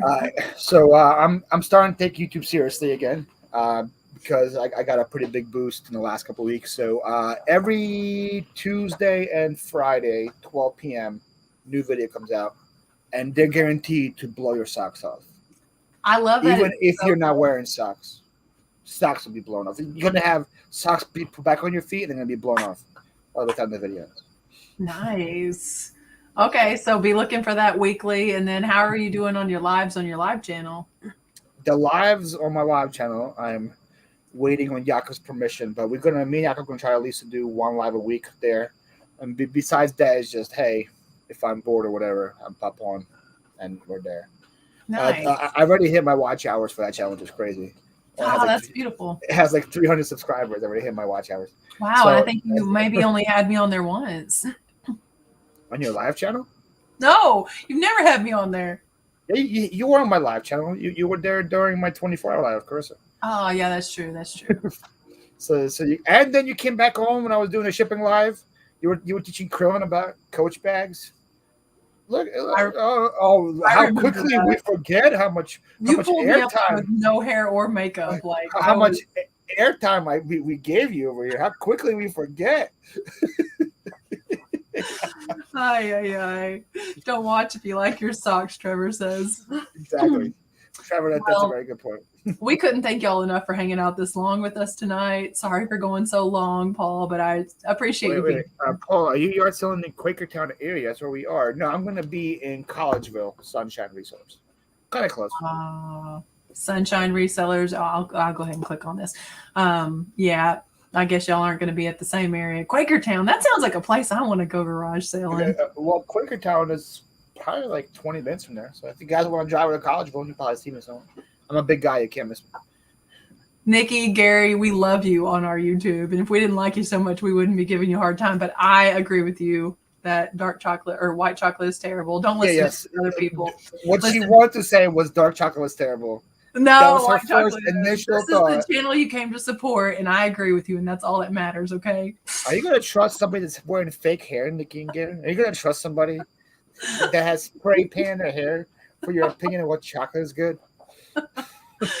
I have to wash this out before districts. Can you imagine me going to cheer for my son like this? Oh, yeah. Yes, it'll be great.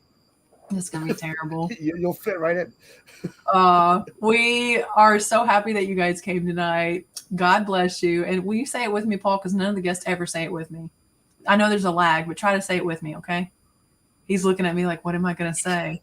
Treat your business. Like your business. Go 1, 2, 3. I'll say it with you. Too late now. All right.